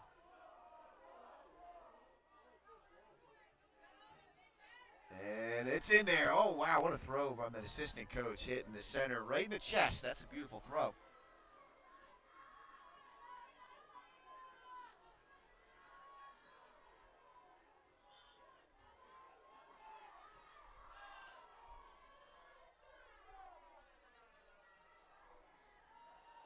And we'll run this to the far sideline, and that will do it for the first half. So there it is, and there's a penalty marker on the field. We'll see what this is, but we are at the end of the first half. 14-0, Howard on top. And we'll see what this penalty is. Heck of a job by the Howard Wildcats. And it's a personal foul against Odessa. So, well, that'll probably be enforced in the opening kickoff of the second half. Something to keep an eye on. But we are at the break. 14-0 Howard on top of Odessa. And now we got Glenn Frazier down on the sideline. He'll be meeting with Doug head coach Nick DeGotti to discuss his first half performance. With head coach Nick DeGotti of the Odessa Ducks, you told us before the season you had a special defense, the Vader D. That's the first time I've seen this offensive set here tonight. What do you call that? That's our Duck strong formation, man. That's the we're a single wing and we're Vader defense now. Okay, now is this the first game that you've used that offense? We had small emphasis of it early in the season, but now as the season goes on, we know strength of our team is in the running back set and run the football, and we found that out as the season went. So we're gonna fall on our seniors, our lead at the running back position. Close ball game at the half. What do you want to see out of your team in the second half, Coach? I'm looking for will and grit. Right now, down 14-0 on the defensive side. I'll speak on the defensive behalf. We are not getting them down. We're not showing a sense of urgency to get the ball carrier down. This second half, we need to fight. We continue to fight. If we want to keep our playoff hopes alive, we need to come back with grit this second half and be resilient. All right, thanks, Coach. Yeah, thanks, sir. Appreciate it. Back up to you, Pat. Sounds good. There it is. I mean, that's a good message there from Coach DeGotti. We'll see what his Ducks can do. A long, extended 20-minute halftime here as the Duck Band Odessa Band is about ready to set their halftime show up. We'll go to commercial break. Glenn will rejoin me here afterwards. We'll recap some scores as well and get you some first half stats. We'll send you off here with our top plays of the week to start off the halftime break. We'll be right back after this. And welcome to Delaware Live Sports, your top plays from Week 5 here as we enter Week 6 here at the First State. How about Darien Cunningham in Middletown getting us started at number 10? It's the Harvest Bowl, the big one here in the state of Delaware. Fake handoff from Cunningham, and then he's going to be able to get to the sideline. Gets a nice block here, and then going to take it the rest of the way down and into the end zone. This one would tie this thing up with Smyrna. More from this game coming up in a little bit. Over to Naveen Duffy and Kay Penlopen here at number 9. Duffy deep in his own end zone. How about this punt? Get the special teamers on the top plays. A 78-yard punt as this is going to take a hop. What a kick from Duffy as Kay Penlopen playing a great game last week against St. Mark's. Duffy with a huge leg at number 9. Over to number 8, the Apo defense coming up with the goal line stop. What a game this was with Sussex Central. Down to the wire, down by 3. The Apo defense, one play to make a stop, and they do it. Able to hold him at the 1-yard line. The celebration there. Apo on a nice run here so far this year. A big one with St. Mark's coming up. Now Ashley Strohmeyer here at number 7 for St. Mark's High School as we get over to the volleyball hardcourt. What a nice put over there at St. Mark's. And then boom, back and forth we go. Somebody looking to break it up. What a save there. Can St. Mark's capitalize? They're able to. A nice play there. That'll take us over here to Jasir Rogers and Appoquinimink. This young man committing to Penn State earlier on this offseason, and here he's going to show you why. Drummond stepping up in the pocket. Rogers down the sideline, a little underthrown. He's going to go up and get it. They say high point the football, young man, and he did it. Rogers showing off the vert, leaping up and hauling that one in. That'll take us to number 5 in Demarion Russ here for Lake Forest. The Spartans putting on an absolute scoring clinic here off the option the other way. He has the pitch and then a little hezzy. How about the hezzy as he gets to the sideline, then turns on the Jets. Big time run there for the Spartans and Lake Forest, who are pouring it on a little bit early on. How about the misdirection? Russ going to have it on the counter, gap back the other way. Makes a few guys miss. How about that shiftiness? And then once again, you know the speed. He's got it into the end zone for 2 big time touchdown runs at number 5. And here at number 4, you saw this young man a few plays ago. Here he is, twice in the top 10. Jasir Rogers this time going to do it. Has this one out in the flat, and it's all about the yak. The yards after the catch. Rogers beating Sussex Central defenders all the way into the end zone on the road at the Castle for Appoquinimink. Rogers showing up for the Jaguars. Back to Lake Forest and Dominique Hall here at number 3. Of course, this was, as I mentioned, a clinic for the Spartans. Inside handoff to Hall here, and he is straight down the field, beating the Tower Sussex Tech defenders into the end zone. A big-time carry and a touchdown for Lake Forest.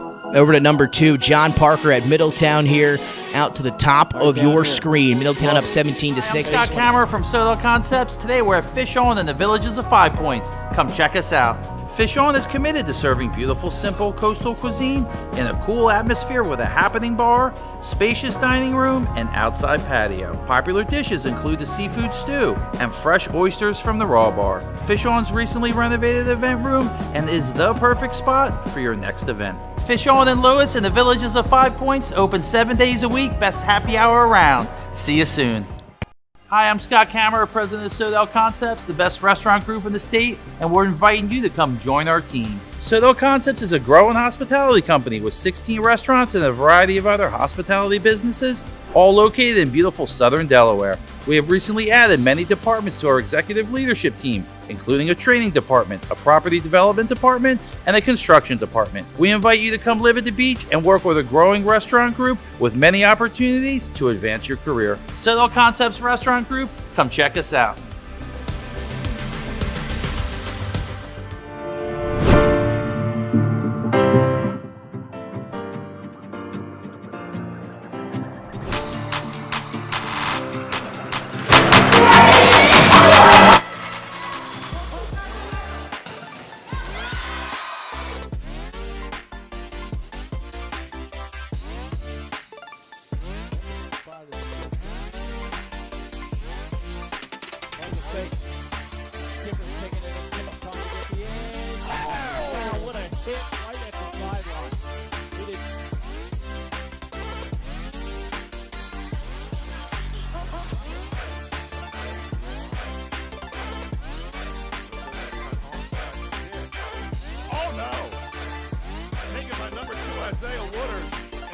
Take it to the house, Scott. Touchdown, Sussex.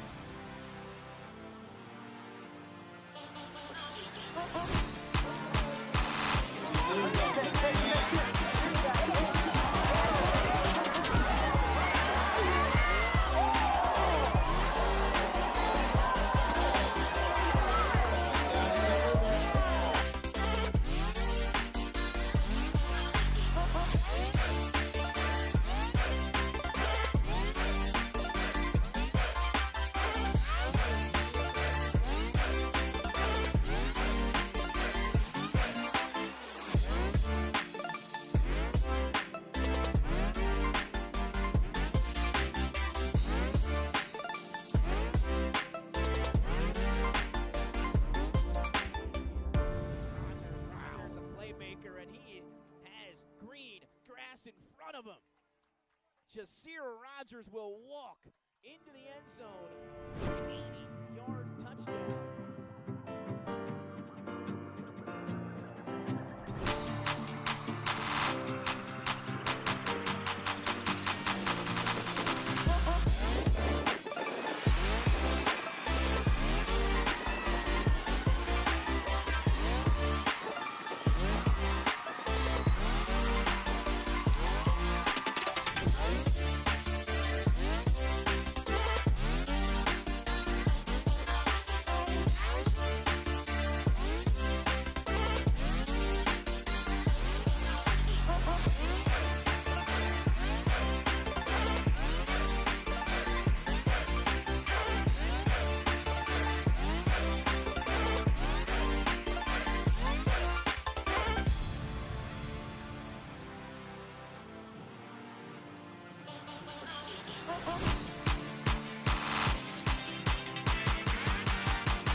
Hi, I'm Scott Kammerer from Soto Concepts. Today we're at Fish On in the Villages of 5 Points. Come check us out.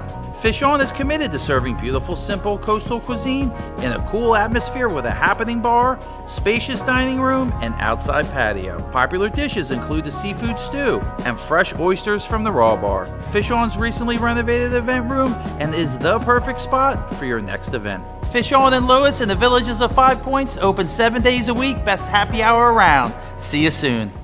Hi, I'm Scott Kammerer, president of Soto Concepts, the best restaurant group in the state, and we're inviting you to come join our team. Soto Concepts is a growing hospitality company with 16 restaurants and a variety of other hospitality businesses, all located in beautiful southern Delaware. We have recently added many departments to our executive leadership team, including a training department, a property development department, and a construction department. We invite you to come live at the beach and work with a growing restaurant group with many opportunities to advance your career. Soto Concepts Restaurant Group, come check us out.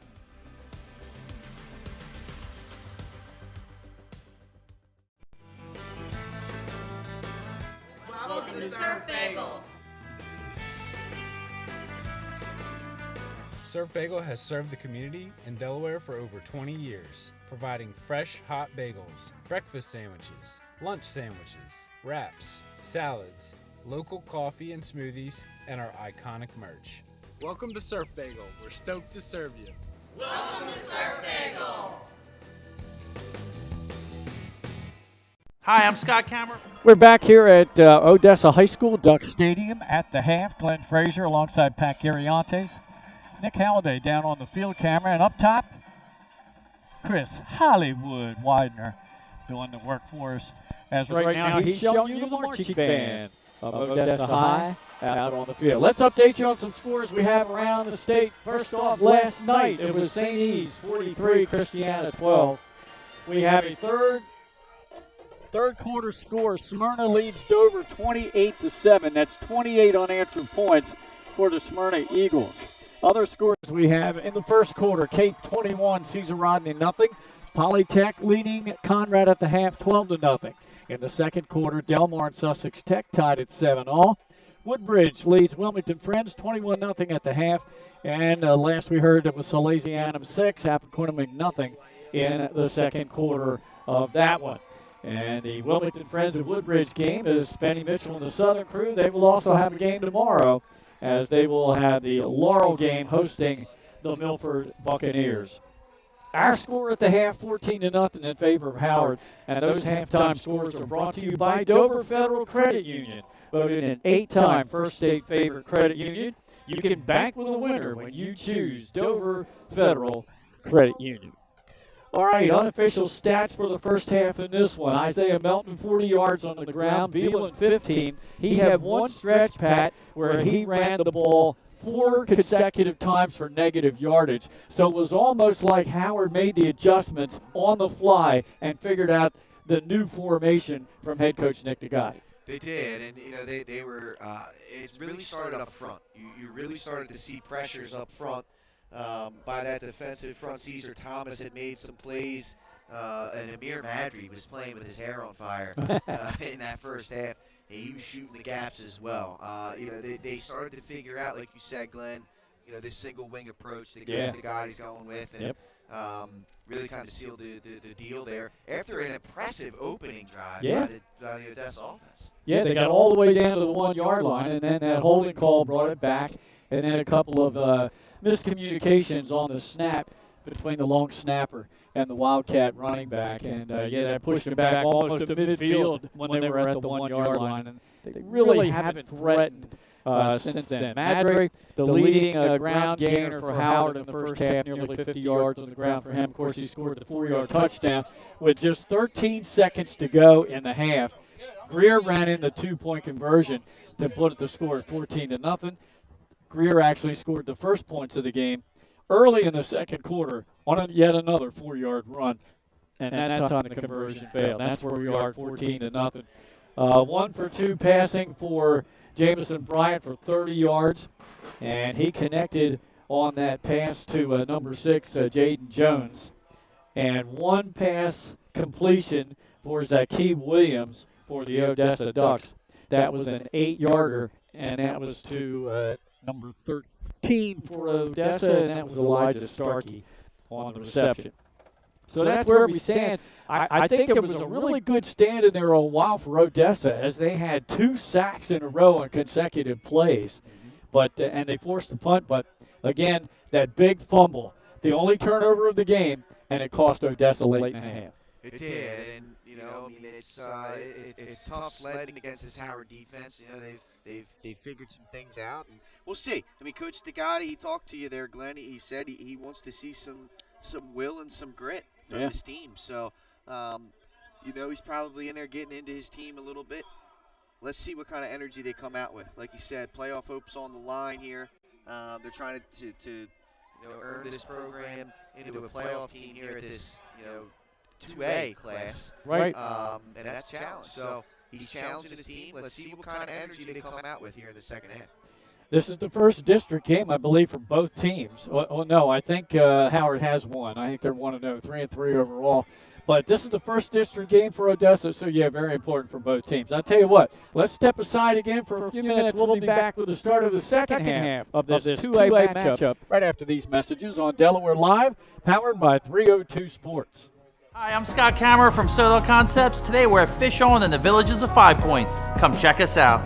Fish On is committed to serving beautiful, simple coastal cuisine in a cool atmosphere with a happening bar, spacious dining room, and outside patio. Popular dishes include the seafood stew and fresh oysters from the raw bar. Fish On's recently renovated event room and is the perfect spot for your next event. Fish On in Lewis in the Villages of 5 Points, open 7 days a week, best happy hour around. See you soon. Hi, I'm Scott Kammerer, president of Soto Concepts, the best restaurant group in the state, and we're inviting you to come join our team. Soto Concepts is a growing hospitality company with 16 restaurants and a variety of other hospitality businesses, all located in beautiful southern Delaware. We have recently added many departments to our executive leadership team, including a training department, a property development department, and a construction department. We invite you to come live at the beach and work with a growing restaurant group with many opportunities to advance your career. Sodal Concepts Restaurant Group, come check us out.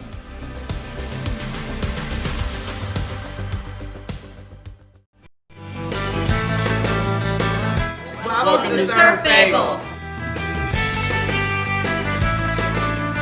Surf Bagel has served the community in Delaware for over 20 years, providing fresh, hot bagels, breakfast sandwiches, lunch sandwiches, wraps, salads, local coffee and smoothies, and our iconic merch.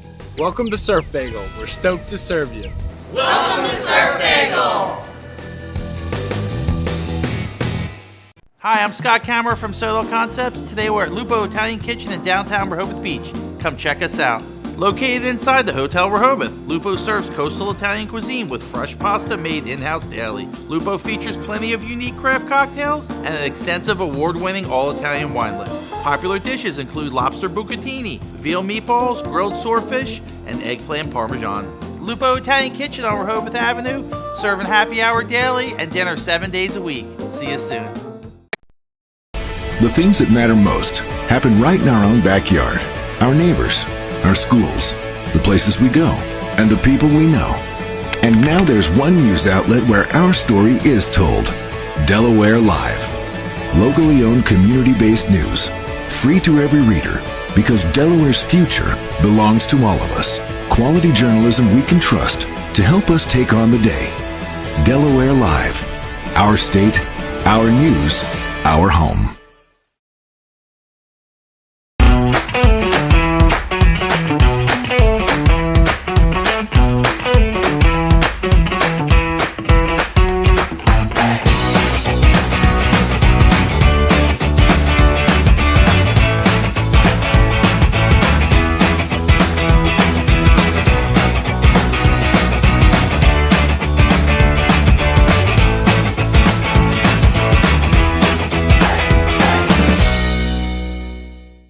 Get the assurance that your HVAC system is what you need with Ambience. Ambience provides you with over 25 years of experience in the heating, cooling, and plumbing industry. The team at Ambience Heating and Air Conditioning provides high-quality residential HVAC installations, maintenance, and repairs in new and older homes in the Delaware, Maryland, Pennsylvania tri-state area. You may not realize it, but half of your energy costs go to heating and cooling. Make sure your energy dollars count and call us today for a free estimate. 302-239-HVAC. 302-239-4822. Welcome to Premier Physical Therapy and Sports Performance. We're a locally owned outpatient physical therapy practice with convenient locations in all 3 counties in Delaware. At Premier, we have experienced physical therapists with advanced credentials, but their hospitality, passion, and enthusiasm is what makes the difference for you. Find our convenient locations at premierptsp.com. You may have tried physical therapy, but have you tried Premier? Cliff Fraser alongside Pat Carriantes. We're just about ready to start the second half of action in this Class 2A matchup. 14-0 Howard leading Odessa here at the half. Both scores coming in the second quarter. One early and one late, and one real late. It was a fumble by Odessa, the only turnover of the half that led directly to a touchdown with 13 seconds to go in the half by the Howard Wildcats. So they're on top. Like I said, Howard looking to go 4 straight in the win column. Odessa has won 2 of its last 3, looking to make that 3 or 4. Both of these teams looking to win a district game, as they will have district games throughout the rest of the season. And after tonight, Pat, really only about 4 weeks to go. It's hard to believe. It really is, man. I mean, it's season has flown by, and my little mid-season hiatus in the Outer Banks has made it even quicker. Yeah, I came back, exactly, right? Came back, and left, high 70s. Came back to the winter chill. Yeah. And then now we're going right back to it here in this weekend, so we'll get warm again. Yeah, of course. And like I said, we were down the beach all week for golf, and it was in the 50s with brutal winds. Now this weekend's going to be in the 70s. Gotta love it. Actually, only 3 weeks of the regular season left after this weekend's action. Next Friday night, we will be down at Cavalier Stadium for Salesianum and Middletown. The week after that, we'll be right back here at Odessa as the Ducks take on the Archmere Hawks. I believe that'll be homecoming for Odessa. And we complete the regular season with a big district matchup. Middletown at Apo to close out the regular season. And we'll also have, I almost forgot, that Saturday of the final week, we'll have the final game of the regular season. On Saturday night, it'll be Caravel at Red Lion. Well, we got two really good ones for you coming up to close the regular season, but in between there's some good football as well. Benny Mitchell, again, tomorrow at noon, kickoff, Milford and Laurel. Benny will then have Dover at Sussex Central next week. In 2 weeks, it'll be Laurel at Lake Forest, and he will complete the regular season with Sussex Tech at Laurel. Sussex Tech putting up a fight against Delmar as that score was 7-7 late in the second quarter. Yeah, that's the last update that we got here. Yeah, Glenn, I mean, it's should be a good one. And, once again, we put it in the chat. I just want to mention once more, apologies here, for the echo. If you folks are hearing that, during the broadcast. We tried to figure that situation out here at the break and called in the Geek Squad, and they weren't able to identify the issue, was their terminology that was used. Can't identify the source root of the issue. And I'm blaming it on that supermoon. The supermoon may be causing a magnetic interference, Glenn, which is causing right? Yeah. It's either that or the some of the Odessa faithful dressed up as cats here. I think it's an early Halloween look here at Odessa. Yeah, if you hear any kind of meowing or purring, it's neither it's not of us. No. That is correct, Glenn. But yeah, it looks like they're doing a little bit of a Halloween celebration down here at the Odessa High campus, and I'll tell you what an atmosphere this is down here, Glenn. It's turning into. I mean, the stands are crowded. We were talking about it, amongst here as a crew, and a couple guys tried to sneak out, go to the bathroom during halftime. And, good luck. This place is packed, man. It is. Good crowd here on the Odessa side. Absolutely. And pretty decent crowd coming down from upstate to back the Howard Votech Wildcats. There is, travel well. Yeah, it's a good program. Howard, every year. They're a competitive team. Head coach Dan Ritter does a real good job. He's also the athletic director up there. All right, so Odessa will receive the opening kickoff here in the second half. We'll see if they've changed anything at all in their scheme. As Coach Nick DeGotti told us, the offensive scheme that they went with in the game tonight, he called it a single wing, duck strong. I'm thinking it's a duck wing. It's a duck wing. It's a duck I wing. think that's a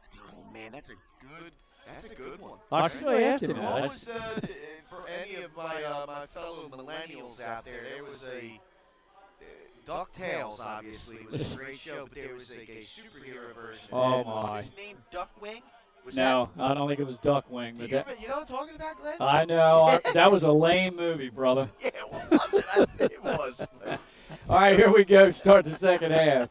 High kickoff, end over end. Sails down to the 33-yard line. Taken by number 15 of Odessa. He doesn't get too far.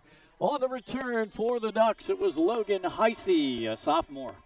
Yeah, Heisey, that's just good coverage right there by Howard. Not really yielding anything to Odessa in the return game. All right, we'll see. Looks like the same offensive package out to start the second half. So that means Isaiah Melton and Chase Beelan, who were the two feature backs, in more of a Wildcat look. But again, Coach DeGotti calling it duck strong, a single wing. Sounds of House of Pain jumping around here to start the second half. Let's see if that brings the juice and the energy here for these two teams. This is also a double tight end set, and then you have two up backs. It's a fake. Beelan takes it, trying to go right side, and he crashes up close to the 40-yard line. And he's going to gain 4 on first down, Pat. It's a good first down run. That's what Odessa needs. I mean, they're going to need to get 4 or 5 yards a pop. And, like I had alluded to, and Glenn, you were down on the field, but the benefit of this offense is if you're in good enough shape and you're conditioned well enough, You can wear a defense down as this game goes on. And the goal really is to keep the game within a possession or two in the first half and look to find a way to out-condition and wear down a defense here in the second half. Let's see if they're able to do that. Beelan in motion. Melton takes it, tries to get the edge. He's double-teamed out there, and he is going to lose a couple. Great, and there is Madry again, just leading the way. And a really good job out here at the cornerback position by number 15, Julian Cooper. He just sat there and waited for the ball carrier to get to him. And, Beelan had no choice but to try and run him over. And really good job here by the Howard defense. Brings up 3rd down and long now, 3rd down and 8. Let's see if we have Zakeem Williams in the game now. Ooh, I do not. Well, unless he's one of the up backs. Yes, I see him on the right side. Okay. Beelan takes the ball, follows blocking on the right side, has to cut back against the grain, and he was wrapped up around the ankles for no gain. Heck of a job there. It looked like that was 54. Nasir Thompson making sure that he was not able to get to that cutback lane. Great defensive stall right here by Howard to start the second half. Yeah, forced a 3 and out right out of the locker room at the half. And Howard will trot the offense back out unless we get a turnover here. 2 deep backs. Madry and Benson, it looks to be back deep for Howard, Glenn. Good snap, pressure's coming. The punt is high but short. It's going to hit near midfield and actually go out of bounds on the fly. So Howard will get very good field position to start their first drive of the 3rd quarter. Yeah, Daryl Turner over there, number 7. He fielded that punt on the sideline. Yeah, he did. All right, so Howard's got a short field here, and they could really, really, really put the vice grips on this game here with the score. They could. Because right now the offensive set that Odessa is running does not appear to be, Pat, a quick strike offense. No, it's a grinded-out attack. It does, and that's why they got to keep this thing within the possession or two. Yeah. And then they got to be more efficient on offense if they want to have a shot. I mean, you think of what Tower Hill's been running the single wing forever. Yeah. And that's what they try to do. They try to slow the game down, keep it close, and then outwear you in the second half. 2 receivers to the top, 1 to the bottom. And now they'll reset 2 to the bottom. Bryant fakes it, takes it himself. He's up to midfield, jukes the defender out. He's at the 40 and down to the 34-yard line of the Ducks. Great run by Jamison Bryant, the freshman. Tell you what, this young man, if Nick is on the fan club of Drummond, Desai Drummond up there, I'm gonna head to Jamison Bryant fan club here then at Delaware Live Sports. I really, really am impressed with this young man, and once again, look at that, he's making a play with his feet this time, not just his arm. Yeah, and he really wasn't called on the first half to do that. There's a handoff off the left side inside the 30 and down close to the 29 of Odessa. I did say Alessandrini, correct? Sometimes Halliday comes out. Oh, yeah, I know. It happened to me once. Madry on the carry that time, and he picked up about 6. Yeah, we were doing a game a couple weeks ago, and I think I blurted out Nick Halliday, and Nick Alessandrini goes, Glenn, Nick Halliday's back at his home on the couch. He did. I know. You were there. I was there. That's funny, man. They got a laugh out of us. Handoff again. No, it's a fake. Bryant has it, and this time a good one-on-one tackle in the open field by number 0, Logan Bosco. Really good discipline by Bosco, and that is not an easy open field tackle right there with no help. And he did a great job. Good form. Way to stay with him, and he forces a 3rd down. Nice work. Yeah, it didn't bite on the fake. Nope. Still a 2-yard pickup by Jamison Bryant, so it will be 3rd down and 2 for the Wildcats. Madry split to the top of your screen. Backs are split behind Bryant. He's under center. Hands it off to Greer. Big hole on the left side. Greer inside the 10. It'll be goal to go at the 7. Great run by Greer. Just, right there. Hits the hole. gets into that second, third level, and he just keeps churning forward. And now little tempo, little no huddle right here for Howard. It's Greer again. He carries defenders with him. They got to throw him back, but forward progress takes him at least close to the 2.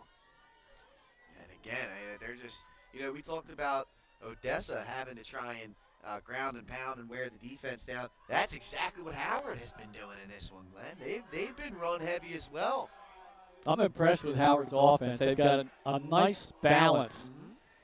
Greer's the power back, and then you have Madry, and you have Harrison that can hit the hole quick. They feed it to Greer. He shakes off one defender, a second defender, and it's Madry in for the touchdown. What a job. Just bouncing off defenders there, Glenn, and finding his way in there. Yeah, nice little celebration right there, too, with his offensive lineman, Amir Stewart Caceres. And, they're churning right now, Glenn. This offense is really humming, making some plays. And, we haven't even seen, and they have it, is a passing offense. I mean, you saw it in the pregame. I mean, there was, right. 4 touchdown passes on the year for Bryant. And he's really more than capable of throwing a football. We've got a penalty flag. It's going to be a procedure against Howard. See if that changes their mind, Glenn. Yeah. They were lined up in the eye, and it looked like Madry was set, and then he moved forward and then tried to reset, and our head referee caught that. Elmore Smith threw the flag. So now the try will be back at the 7.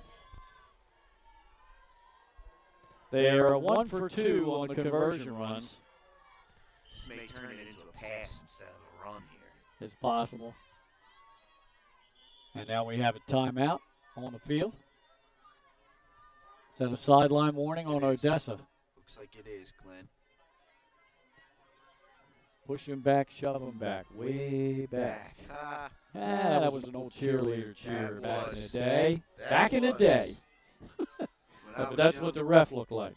Back in the day, I was a kid. I'm not a kid anymore. Some days I sit and wish I was a kid again. All right. Here we go there, buddy. Bryant in the gun, Greer behind him. He's back to pass. He looks near side. Now he tosses it. It's caught. Nice job by, was that Greer? No, number 18 on the reception. And that is Zachariah Singleton. Good touch on the throw by Bryant. He hit Singleton in stride for the big 2-point conversion. And Howard has just, Glenn, they've gotten stronger. They've gotten stronger as a unit as this game is going on. They've gotten stronger as the season has progressed. I really believe that the game we did up at Abyssinia with Howard against Lake was the coming out party for Jamison Bryant. He had a heck of a game that night. He was throwing the ball well, and I think they gained a lot of confidence in that win. That was their first win of the season after starting out 0-3, and they've been going like gangbusters since. Look out for Howard. Yeah, they're pulling a Delmar, folks. I mean, back in the day, it was Delmar would start off, 2-3, 2-4, and 1-3, and then next thing you know, there's 7-3, 6-4, and they're making deep playoff runs. Little pooch kick gathered in at the 18-yard line, and now reversing field, and nothing but white jerseys going to go down at the 23-yard line. On the return for Odessa was Zakiah Williams, Azuki Williams. Not much there. There's just not much there for him. No. And Howard swarm. I mean, they are really, they're like sharks in the water. They're smelling blood. Now let's see if they start airing it out a little bit now, Odessa, kind of get away from that single wing, duck strong set. It's tough. The body language right now, Odessa, they look a little dejected. Going to have to try and shift that if they can. Break from the huddle, wide out to the bottom of your screen, trips to the top. Let's see if they try to set up some kind of bubble screen to the top. No, they're going to run the ball near side. Melton cut it back against the grain. He got it about 3 yards. There's nothing there. I mean, in the middle of this Howard defense is very stout, and they're not surrendering much at all. About a 2-yard, 2.5, 3-yard gain. Yeah. Second down, a long 7, clock running, 6.5 minutes to go in the third quarter.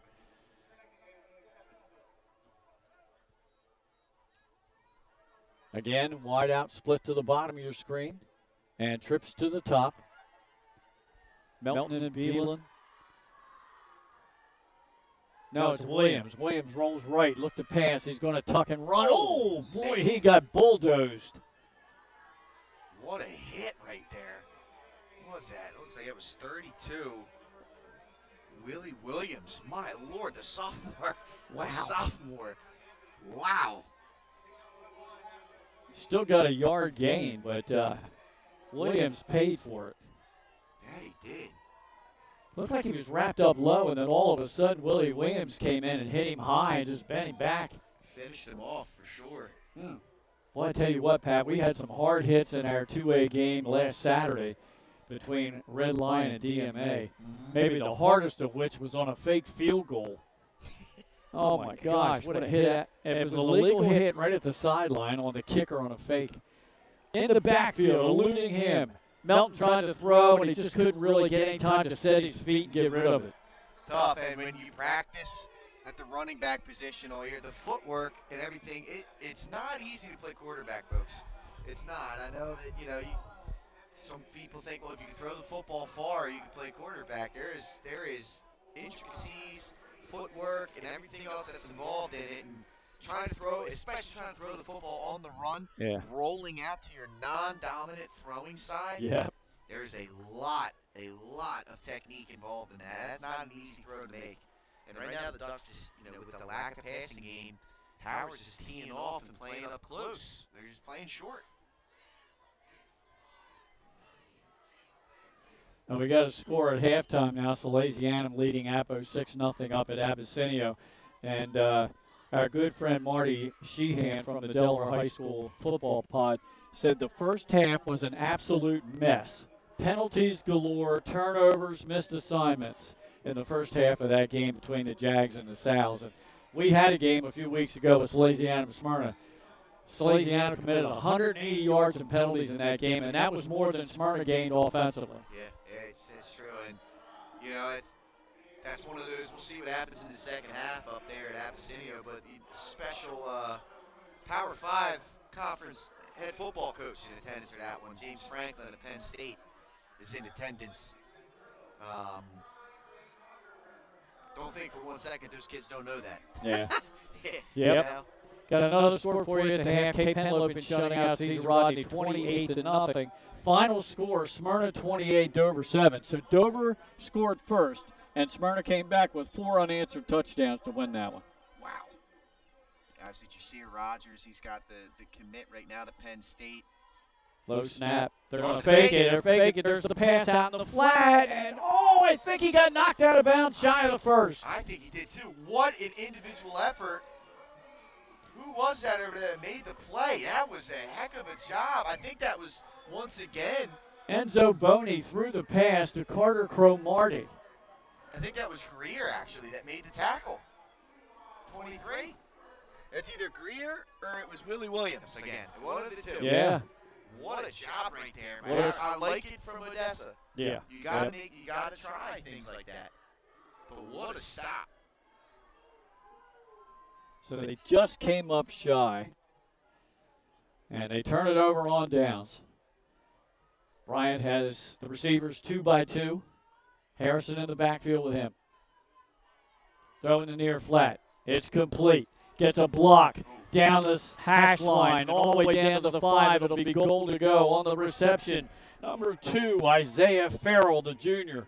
Great play design right there. First time you saw the really a decent throw. It's been run heavy, and Bryant with a great throw in stride to Farrell.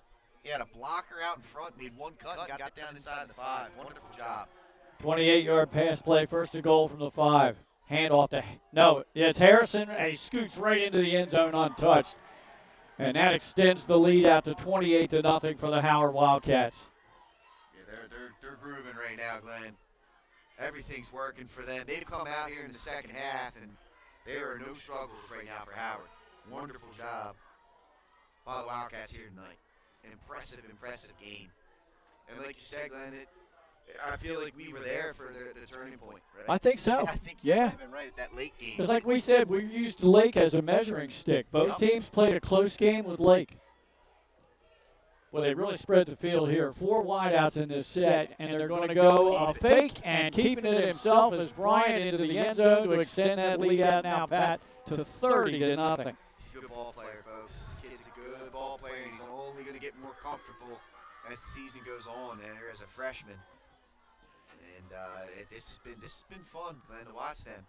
They've really grown. Even since that late game, they've grown. Yes. It seems like. And they're spreading the love tonight. Greer scored the first touchdown. Madry scored the next 2. Harrison got that one. There was a pass to Singleton for the conversion. Greer ran a conversion, and now Bryant gets on the scoreboard with 2 points of his own. Only a freshman. What a career he has ahead of him. There's a lot of potential there. If he continues to develop at the rate that he already has in half of a season, he's got a chance to be a very good football player for Howard. And how about that? You get done with 4 years of R.J. Matthews and what he was able to accomplish in his career, and now you got another guy lined up right after him. And Drummond was here last year. That's right. As the backup, playing receiver. And now look at what he's doing up there in Appo. Kickoff fielded at the 23-yard line, trying to get to the far edge at the 30, 35, up the sideline, has some blockers, and into Wildcat territory. Let's see where they mark him. It looks like down inside the 45. It looks like that was that. I don't know, that was Jaden Jones or Naeem Pryor over there. That's touchdown save tackle over there. That actually was the kicker, number 6, Jaden Jones. Good return. I think that was Noah Norman, number 8 on the return for Odessa. And they're in great shape now. They're trying to get something going here with 4:33 to go in this third. Yeah, you know that they're going to want to get points on the board. There's no doubt about that. Right at the Wildcat 45-yard line. Isaiah Melton broke a tackle. He's inside the 40, pushes the pile. Madry grabs and holds on for dear life. Forward progress is going to be a yard shy of the first down. That's the best run we've seen this half. Madry and Etcher Maria were the tacklers, and they were able to get downhill. I mean, and they hadn't been able to do that. They won up front, and that's what this offense can be if you win your matchups up front. Howard, for the most part, has been dominating the line of scrimmage in this game. Yes. All right, 2nd down and 1 for Odessa. Beelan and Melton. Beelan takes the direct snap, follows blocking. He's patient that time. He lets the blocking develop, and he goes ahead inside the 25-yard line, and that's another 10-yard gain. All right, here the Ducks getting something going potentially here. Maybe a little too late, but yeah. And there's the duck again. It's quacking. I love that. They got the duck call here for big plays. I just remembered the name of that lame movie. It was The Disco Duck. The Disco Duck. Yeah, a horrible movie, folks. Don't watch it. Don't waste your time. Again, waits for the blocking to develop this time. Grab from behind. Melton's trying to help him, but he got thrown back. Chase Beelan, the ball carrier. No gain that time. Be 2nd and 10. So 2 consecutive runs to start this drive after the good kickoff return. And the 2 carries netted almost 20 yards. That time Howard gets in the backfield to make the stop. Under 3 minutes to go in this third quarter. Glenn, it was Darkwing Duck, not Duckwing. Darkwing Duck. It was Disney. There was a different movie then. Okay, Darkwing Duck. That was different. Was that Daffy Duck? Now it's like from the DuckTales. Okay. Isaiah Melton gets double teamed at the line of scrimmage. He might lose a yard. It was actually a show. 1991 at 3 seasons. Okay. I was thinking of Disco Duck. Believe me, that was a horrible movie. I remember. I know what you're talking about. I've seen the Disco Duck. I can't believe we wasted our time on that one. Drake Mallard is the main character of Darkwing Duck. Okay. Launchpad McQuack. I mean, there's a lot of different. That's one of the characters. Oh, my. Oh, good defensive move there on Zaquee Williams. Oh, what a second effort. He got back to the line of scrimmage. I don't know how. That was a heck of an individual effort, man. But there's just not much. There's No. not much there for this No. Odessa offense. And There's now just it's not. 4th down. It's tough sledding, you know, and when you don't have the threat of the pass. It's hard. And right now, Odessa is they're just one-dimensional right now, and it's tough offensively for it. They're going to try a field goal, Glenn. How about this? Madiger's in. 43-yarder. Yep. The holder is M.J. Kusman, who was the starting quarterback for most of the season up to this point. Jackson Madiger. Jack Madiger, they call him. Jack for short. Well, let's see if they get a clean snap here.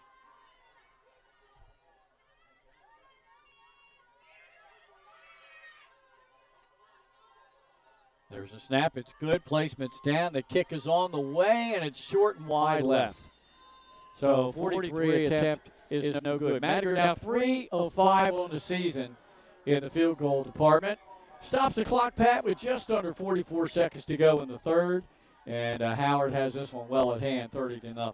I like that, though, right? I mean, that may be the longest one he's attempted all season. I'm sure. Give him an opportunity there. That's not an easy field goal to make. You know, if he was kicking it on the college campus there for Pat McAfee's money, you know, that's a 33-yarder. He may have made that. But, yeah, it was a little bit short and a little bit left. All right, so a field goal acts just like a punt in high school ball. Comes out to the 20 if it goes in the end zone. That's the big difference, Yeah. you know, between the higher levels. Yep. So Howard from its own 20-yard line. This might be the deepest they've started a drive in their own territory the whole game. I think you're right, Glenn. Bryant in the gun.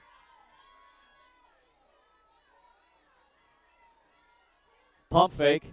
Now he throws it down, looking for Jaden Jones. Oh, just let him a little bit too far. Double moving, it was there, Glenn. Yeah. It was there just a little bit too out in front. But look, he just flicks his wrist. Yes. And he threw that ball 30 yards, Yes. 35 yards. I mean, it's, and we really didn't get a chance to see the passing game a whole lot here from Howard because they've really done a great job dominating line of scrimmage in the run game. Right, exactly. So it'll be 2nd down and 10.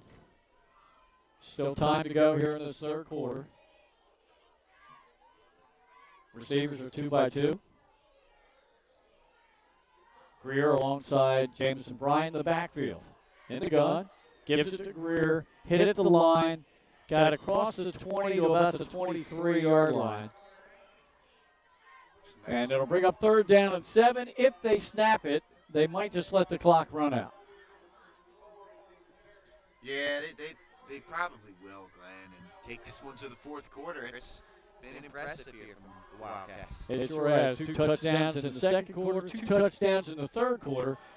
And it looks like Bryant looks to the sideline. He looks at the scoreboard. They're going to let the clock run out. 3 quarters in the books here at Duck Stadium at Odessa High. And it's the visitors from Howard up 30-0. We'll be back with the 4th quarter after this. I would always pass by Ferris on Kirkwood Highway, so I knew that they existed. We stopped in the showroom.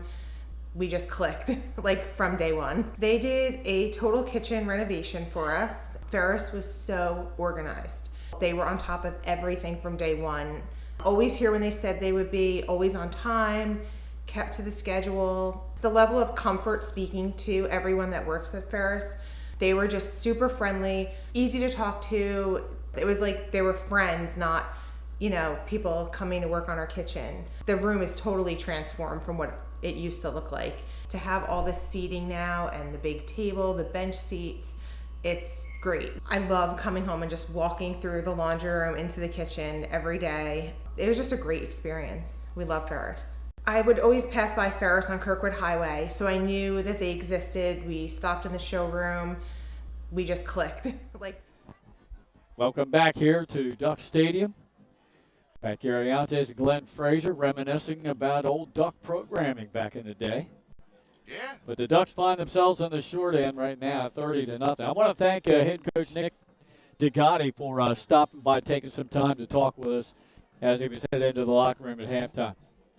Yeah. I like doing that, Pat. That's a nice touch that we have with our wireless system.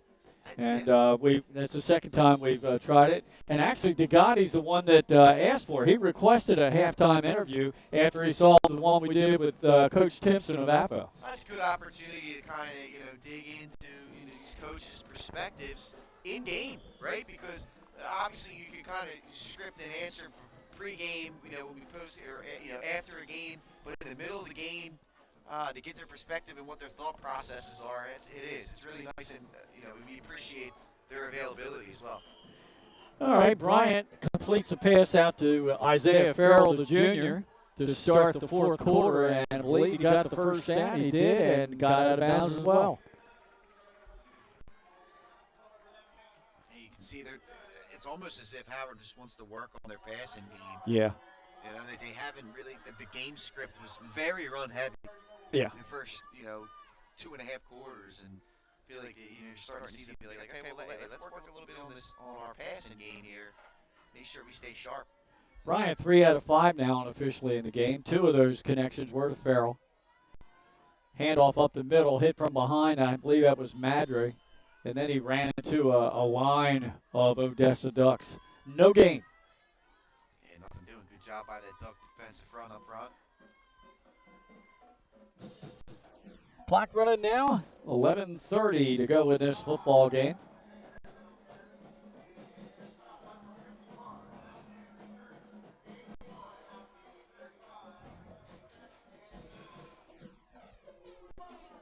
Wildcats have 2 receivers to the top of your screen, a slot receiver to the bottom. And now that's Farrell. He goes in motion. A trips at the top. They're going to screen it out there. The catch is made by Madre. Stiff arms the defender and get out of bounds across the 40 to 41, and a late flag flies in. What, that official with absolutely gorgeous technique. That was a missile. Did you see that? I did. Did he underhand that? I don't know. That was it. That was just an impressive toss. Let's see what the penalty is.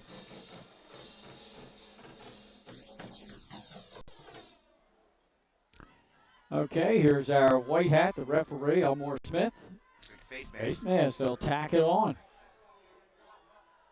So a little screen, picks up about 6, and then they tack on the penalty yardage. And now Jamison Bryant 4 out of 6 passing in the ball game.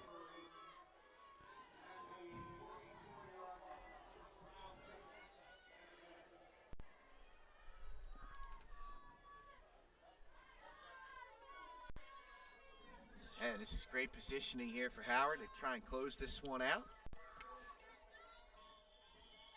They are at the point where if they score once more, we get into a run clock situation. I never thought I'd see that tonight in this ball game. I thought Odessa's defense was just a little bit too good to let that happen. But we talked about it. That's how far Howard has come. Yes. Greer gets it at the 40. Backpedals his way down to the 35-yard line. He'll pick up 9. Good strong run. I mean, he's both he and Madry. And even when Harrison comes in, all 3 of these guys run the football hard, Glenn. They do. Run the football hard. Unofficially, I have Greer for 50 yards rushing in the game. Madry has 50 yards rushing in the game. Bryant has 23 in the second half. And Harrison has 20 yards. Give right up the middle. That's Greer. He's so strong. He breaks away from the pile, lost his footing, and stumbles down to about the 21-yard line. Just strong closing here by Howard. They've just continued to get stronger.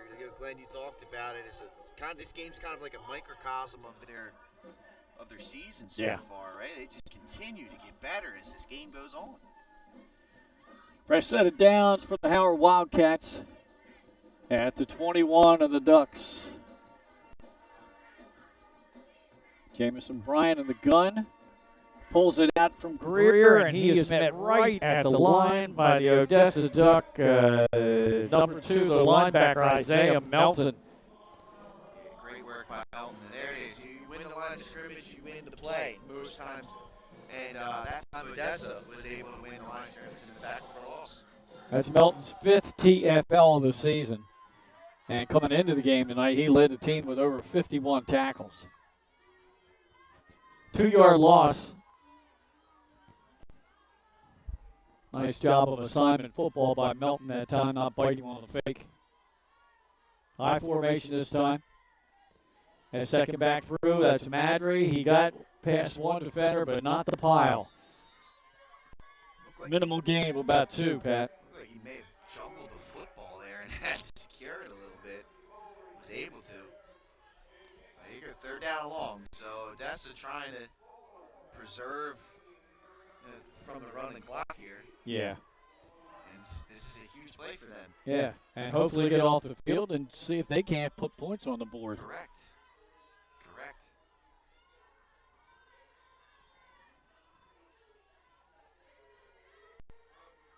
And now they go with that wishbone set.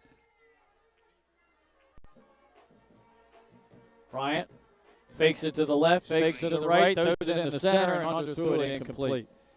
Yeah, he faked the screen to the left, faked it to the right, and then tried to go back in the middle. Good play design. I just don't think, either the running back was too far downfield or the throw was too short, one or the other. But it was there. They had linemen downfield, and they had bodies on bodies. They just couldn't execute on the throw. Pass was intended for the senior tight end, Zach Singleton. So 4th down and 8, just inside the Odessa 20.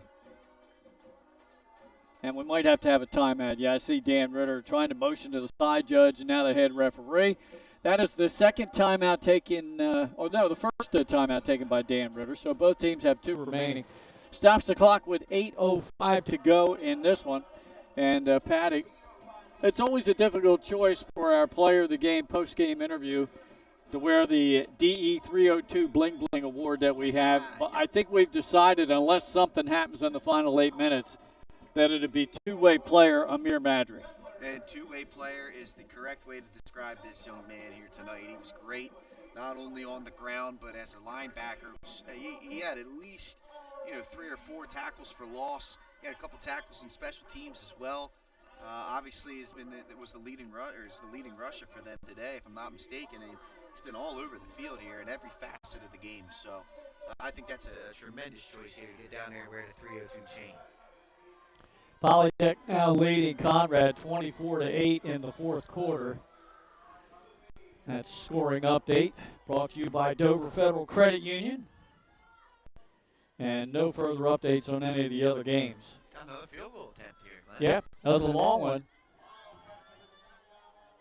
So number 82, Angel Paradis. This is at the 25, be a 35-yard attempt. Line drive kick falls short. So Odessa will have the ball at its own 20 with 8 minutes to go. Try to put something together to get some points on the board. Yeah, I think he probably had the distance on that one, but he didn't get the lift. Yeah. That was the key. That ball just kind of came out and went straight down. And that would have been a potential kick 6 opportunity, but he had to field it on a hop. They had a guy back there that yeah, had to return it. They did. That tremendous iron ball moment. Do you remember watching that? 2013, Auburn, Alabama. They oh, gosh, yes. Yards. Oh, yes. Oh, my goodness. Yep. Let's see. Once again, the last score update we have for Salesianum and Apo was a 6-0 Salesianum lead at the half. And we'll see Salesianum next week. That'll be our game of the week at Middletown at Cavalier Stadium. The Cavs and the Sows, a long-time rivalry. Score updates, 24-8 Polytech over Conrad. Yeah, I got that one. Okay, got that one in there. Sorry about that one. That's all right.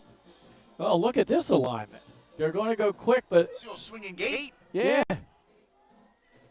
So Isaiah Melton is the only one behind the center. They got ourselves a penalty. False start. They tried to catch Howard sleeping, and it was probably going to be a screen to Beelan.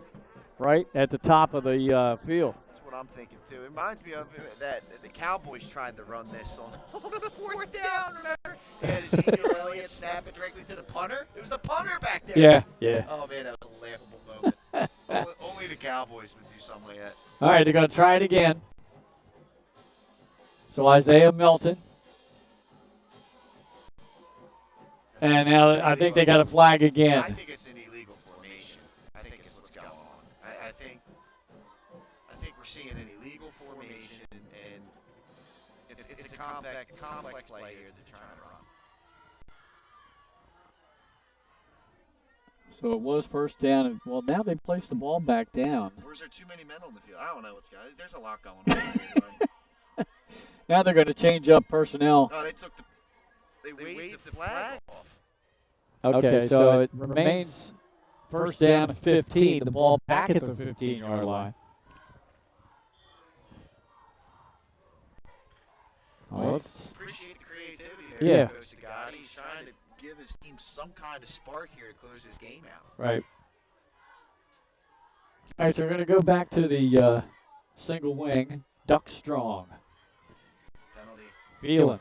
Penalty again? I don't think they were lined up right again, Glenn. There's another penalty Well, down Phelan got up close to the 19-yard line, but let's see if this comes back, or maybe Damner just says decline.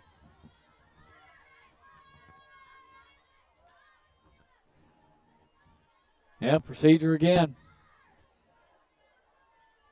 That's 2 straight penalties on Odessa. And I'll make it first down at 20 back at the 10-yard line.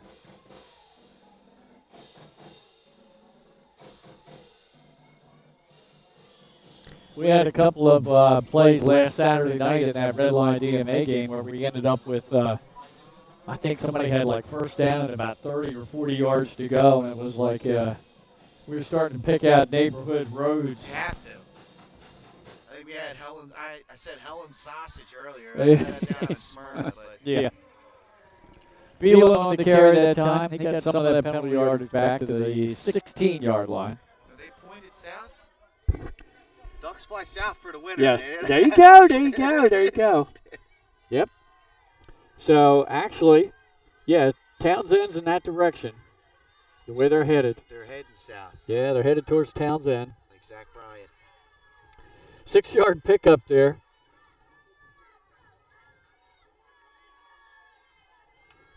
They let you play your music real dang loud down there. So don't stop heading. All right. South. Yeah.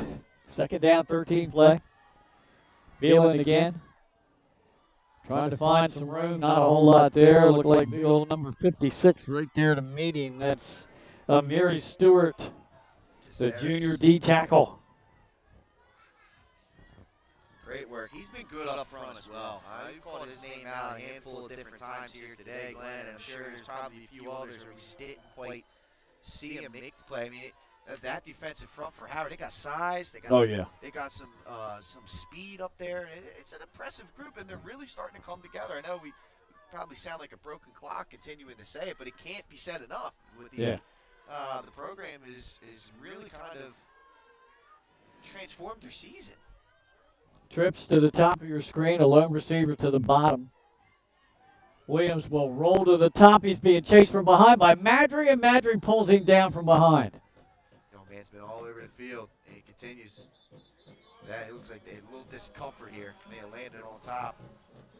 One of the Howard players appeared to be in discomfort. It's the tackler. Is that Madry? That's who made the play. Yeah, he's official timeout for injury. They'll tend to him and I believe the ball carrier, Williams, also down. Stops the clock with 5:52 to go in this one. As we take a look at the schedule coming up for the Howard Wildcats, they still have to play Archmere. That'll be a big game in the district. And that's coming up pretty soon. Let's see. Yeah, they have Archmere next week. It's senior game, Saturday, 11 in the morning. That's a huge one. And then they'll finish with Mount Pleasant at Tower Hill. So that game, the way this one's going, that game with Archmere, that could very well decide the district championship.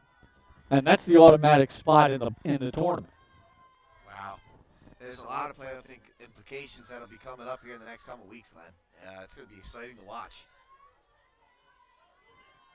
Now, Odessa, after this game, they have Tower Hill on the road. They come back here and play Archmere, and they finish here at home against Mount Pleasant. All right, down on the field, I think both players pretty much got off under their own power. Williams looks like he's cramping up. So it's 4th down and 10. Odessa managed to get all that penalty yardage back. In punt formation. And that brings in the punter, Enzo Boney.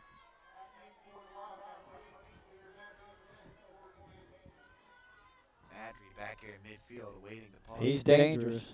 Good snap by the long snapper, high punt.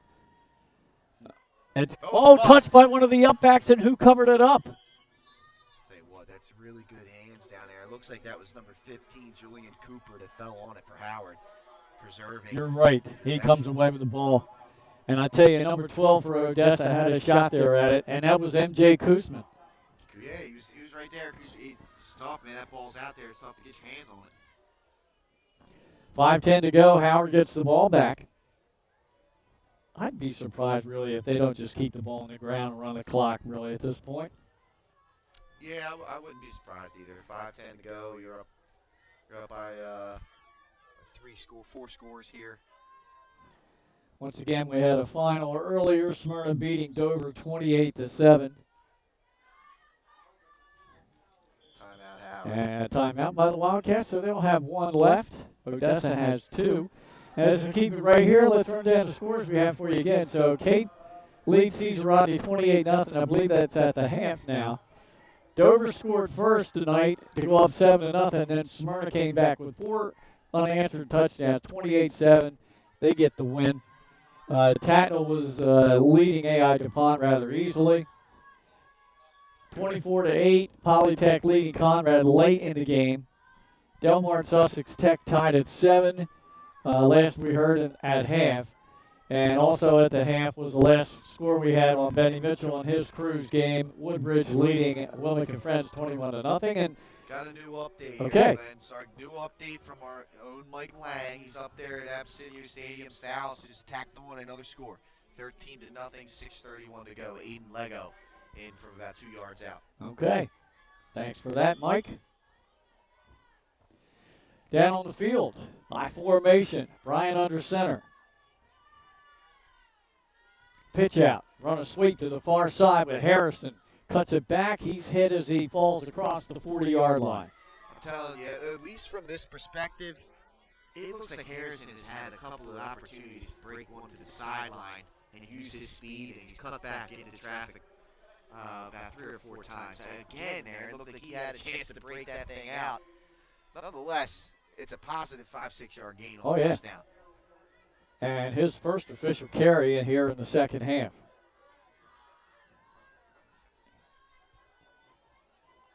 Impressive game here from Howard. I have Howard for nearly 100 yards rushing in this second half. In the gun, they fake the handoff and around to Harrison. He shook off one defender, and then he's ridden out of bounds. It will lose a yard back to the 40. And he got tackled inbound, so the clock continues to run. Good defense there by Odessa. Really kind of shining there on the sideline. That was Jamel Willis, the sophomore, number 20. Okay. With the tackle. All right, thanks to Nick Halliday, giving us some great tight angle shots with his camera down on the field, and to Chris Hollywood Widener on top of the press box of camera. Pat Gariante is producing and providing color.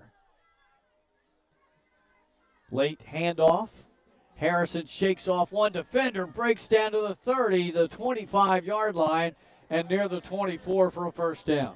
He just looks for contact. He just looks for contact down there. How about that slow fade on the camera we just had there on the camera? But yeah, he just looks for contact. He's able to get outside there and use his speed. Bowling ball down there, Glenn. Yep. From the Odessa 25, 3:20 to go in this one. Howard's going to improve to 4-3 on the year, so they have a 4-game winning streak on. Odessa will fall to 2-5, both playing a district game. Harrison, big hole up the middle of the field. He went 5 yards before he was hit. He gained about 6. run. Under 3 minutes to go now. Yeah, I'm going to be heading down to the field here shortly so we get our player of the game interview. Oh, that's late. What's going on, Odessa? An Odessa player visibly upset, took his helmet off. And he just dropped it on the field. And he's going to run. He's leaving. He wanted to leave, I think. And another one's run. I think Coach Degatti is very, very upset with that young man. He's trying to set a standard here and what's acceptable and what's not acceptable. And sometimes you have to react that way. That's not a bad thing. I mean, sometimes you've got to react that way as an adult, as a leader, as a coach. And frustrations are normal, right? Yeah. Emotions, everybody has them. Yeah. Everybody has them. And it's about how you handle them and channel them in an appropriate manner, which is all part of growing up, Glenn. Sure. So Sure. It's a learning moment. Everybody's got to learn. You know, you're not just born with knowing how to handle that, you know, frustration, stuff like that. So we'll see it after the penalty yard and see what happens. And you're not only a coach, you're a teacher. You are. And these are teaching moments, Pat. And yes. I saw one of the coaches. I couldn't tell if it was head coach Nick Agati or not, but one of the coaches came over to the young man on the bench, put his arm on his shoulder, and chatted with him a little bit. At first, he was visibly upset with the young man, and you know, cooler heads prevailed, and I'm sure he provided some words of wisdom. And I think this young man will stay out of the game if he wasn't tossed. Yeah, I don't know. I mean, again, the officials are huddling up trying to determine what they're going to do. Yeah. But there's dirty laundry on the field. There is. There is dirty laundry on the field is correct, Glenn. Correct, my friend. One of my favorites right there. The dirty laundry. Dirty laundry? Yeah. Can't go wrong with it. All this stopping the clock with 2:43 to go in this game. The outcome is no longer in doubt. 30-0 Howard. Here's the penalty yardage being stepped off now. Once again, our referee is Elmore Smith. Here it is, dead ball and sportsmanlike on Odessa. Half the distance. And there was two unsportsmanlike penalty fouls on Odessa and an ejection. Yep. So obviously on the same player. So half the distance, then half the distance. First to goal at the 5 for the Howard Wildcats. I formation, Bryant under center. Greer and Harrison behind him. Gives to Greer. And he goes into the end zone for his second touchdown of the game. And we will now have a running clock for the final 2.5 of this game. Good, strong run right there. And Howard's just really, really impressive, Glenn. Really, really impressive. And they are about as hot as any team in the state right now. Yes, sir. As hot as any team. Had another player down on the field, which that will cause a stoppage. Injuries and timeouts by either team will stop the play. And it looks like it looks like an Odessa player down. Some fans are unhappy. Yeah, there's some displeasure in the stands down in front of us. 2:20 with the clock stopped for the young man. Let's see, got up and walking off the field. Under his own power now. And that's number 2, Isaiah Melton. And now the Wildcats go for 2. On a pass for it. Little jump ball action. Penalty flag is thrown. Pass incomplete. I think it's going to be interference on the defense. It's a tough, that end zone fade is tough to defend. Yeah. It's not easy to defend. Oh, Odessa, they get a chance to bounce back. They're going to go on the road, though, next week. Yeah. Tower Hill, right? Tower Hill. Yeah. Single wing versus single wing. Yeah, how about that? Single wing versus single wing next week. That game will be over in a half hour. Both teams running the football. You got that right, sir. All right, half the distance. They'll try the 2-point conversion again from inside the 2-yard line. It's number 13, split out to the top of your screen, Starkey. That's who the last pass was intended for. Now they're just going to hand it to Greer, and he just walked right into the end zone for the 2-point try. 38-0 running clock for the final 1:18 of the game. Tough one for Odessa. These kids got to keep their heads up. And that's something that they've got to do. I mean, they bumped up 2A, right? And it's a different level. And I know this is, I believe, the second season they've been up here in 2A. Sometimes you're going to take your licks when you bump up like that. And, it's just part of it. And you got to, the true character here is to try and grind through these years and hope that they can, learn from it and continue to build as a program. Yep. I mean, they've come a long way. I mean, just watching them now this year, even despite with the score being the way that it is, compared to where they were that first year of varsity football, they've done a great job, Glenn. All right, take it home, Pat. All right, my friend. So that'll do it. Glenn's going to go down and get himself ready to go with Amir Madry post-game. And that'll do it. An impressive victory here for the Howard Wildcats. I don't even know if they're going to let them kick this ball. I think they're just probably going to let this clock tick. But nonetheless, an impressive performance from Howard. They're going to move on to 4-3. 4 straight wins for the Howard Wildcats. Odessa does fall to 2-5. 38-0 is your final here in this one, and it was an impressive performance. So while we wait here for Glenn down there with Amir Madry, we'll take you through the scoring plays in this one and what was an impressive performance by the Howard Wildcats. It started in the second quarter. We had a scoreless first quarter, and then we got ourselves here into the second quarter. It was Greer taking it in from 4 yards out. Conversion was no good, 6-0. And then Amir Madry, who was our player of the game, he scored from 4 yards out as well with just 13 seconds to go until halftime. And the 2-point conversion was good by Greer, and that was a 14-0 score at the half. Second half, it was all Howard once again. Madry 2 yards out with 7:01 to go in the third quarter, and then they got in the mix. They hit Singleton for the 2-point conversion as Amir Madry's down there getting love from his teammates. He's rocking the chain. So we're waiting for Amir Madry down here now. He's going to talk with Glenn. It looks like he's getting talked to by his own coach, teammate, getting the picture, or getting the backdrop set up.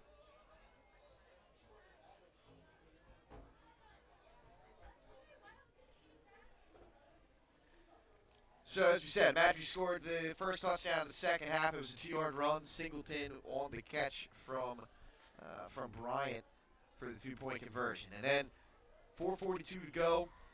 They get the third down back involved. Isaiah Harrison, 5-yard run by him. And then Bryant keeps it on the keeper to make it 30-0 Howard. They tried a 43-yard field goal here in the third quarter. It was about 40 seconds to go. And that field goal was no good. And then in the fourth quarter, we just saw it. Greer, 2:30 to go, hits a 5-yard touchdown. And then he also finished it on a 2-point conversion to get us to the running clock situation, 38-0. And as you said, Howard wins their 4th consecutive football game. Move on to 4-3 on the season. Well alive for a 2A District 2 playoff game up here, or playoff spot. Here we go, there's the proper word. Howard down there celebrating. We'll take a quick commercial break. When we come back, Glenn will be speaking with Amir Madry right here on Delaware Live Sports. Hi, I'm Scott Kammerer from Soto Concepts. Today we're at Fish On in the Villages of 5 Points. Come check us out. Fish On is committed to serving beautiful, simple coastal cuisine in a cool atmosphere with a happening bar, spacious dining room, and outside patio. Popular dishes include the seafood stew and fresh oysters from the raw bar. Fish On's recently renovated event room and is the perfect spot for your next event. Fish On in Lewis in the Villages of 5 Points, open 7 days a week, best happy hour around. See you soon.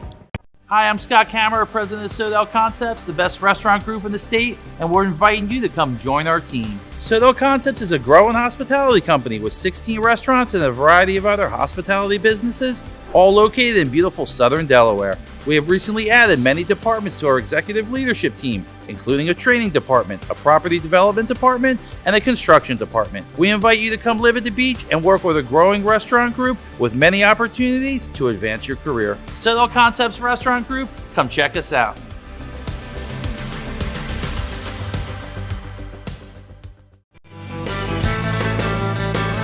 Welcome to Surf Bagel. Surf Bagel has served the community in Delaware for over 20 years, providing fresh, hot bagels, breakfast sandwiches, lunch sandwiches, wraps, salads, local coffee and smoothies, and our iconic merch. Welcome to Surf Bagel. We're stoked to serve you. Welcome to Surf Bagel. Hi, I'm Scott Kammerer from Soto Concepts. Today we're at Lupo Italian Kitchen in downtown Rehoboth Beach. Come check us out. Located inside the Hotel Rehoboth, Lupo serves coastal Italian cuisine with fresh pasta made in-house daily. Lupo features plenty of unique craft cocktails and an extensive award-winning all-Italian wine list. Popular dishes include lobster bucatini, veal meatballs, grilled swordfish, and eggplant parmesan. Lupo Italian Kitchen on Rehoboth Avenue, serving happy hour daily and dinner 7 days a week. See you soon. The things that matter most happen right in our own backyard. Our neighbors, our schools, the places we go, and the people we know. And now there's one news outlet where our story is told. Delaware Live. Locally owned community-based news. Free to every reader, because Delaware's future belongs to all of us. Quality journalism we can trust to help us take on the day. Delaware Live. Our state, our news, our home.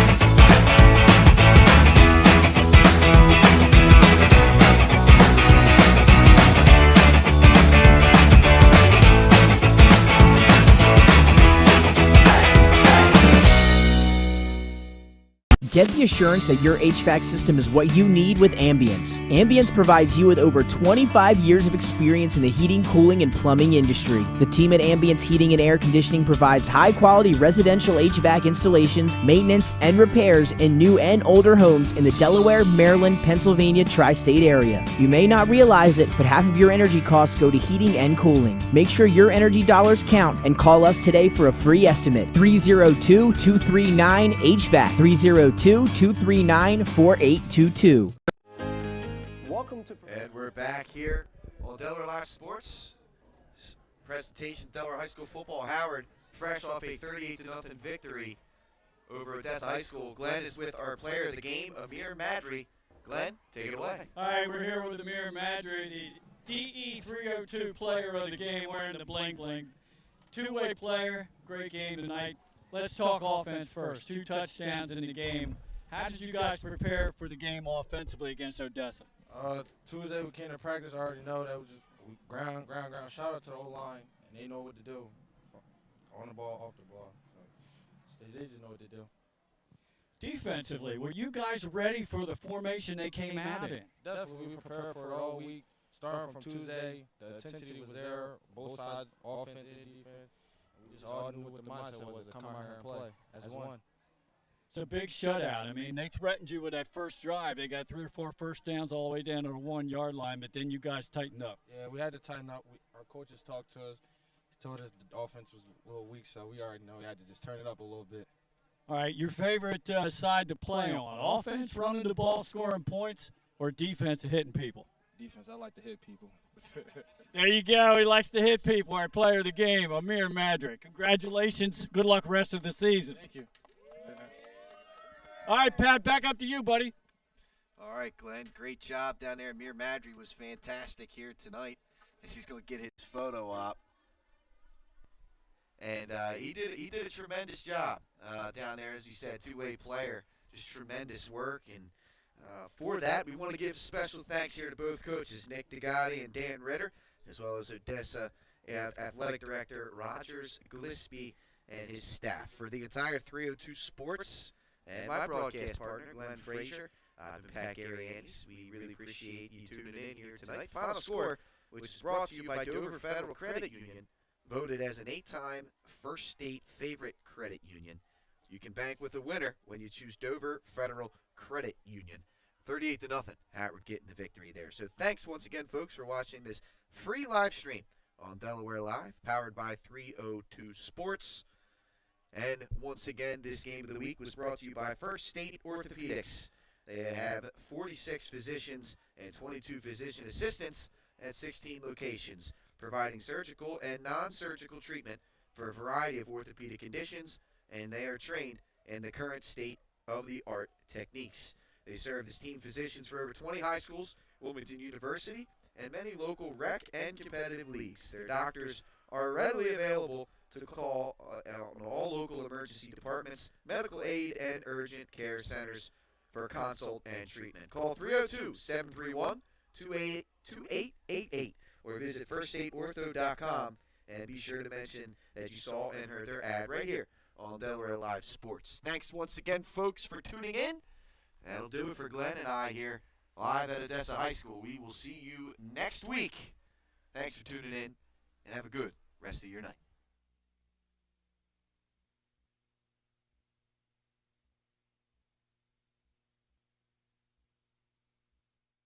The things that matter most happen right in our own backyard. Our neighbors, our schools, the places we go, and the people we know. And now there's one news outlet where our story is told. Delaware Live. Locally owned, community-based news. Free to every reader, because Delaware's future belongs to all of us. Quality journalism we can trust to help us take on the day. Delaware Live. Our state, our news, our home. The things that matter most happen right in our own backyard. Our neighbors, our schools, the places we go, and the people we know. And now there's one news outlet where our story is told.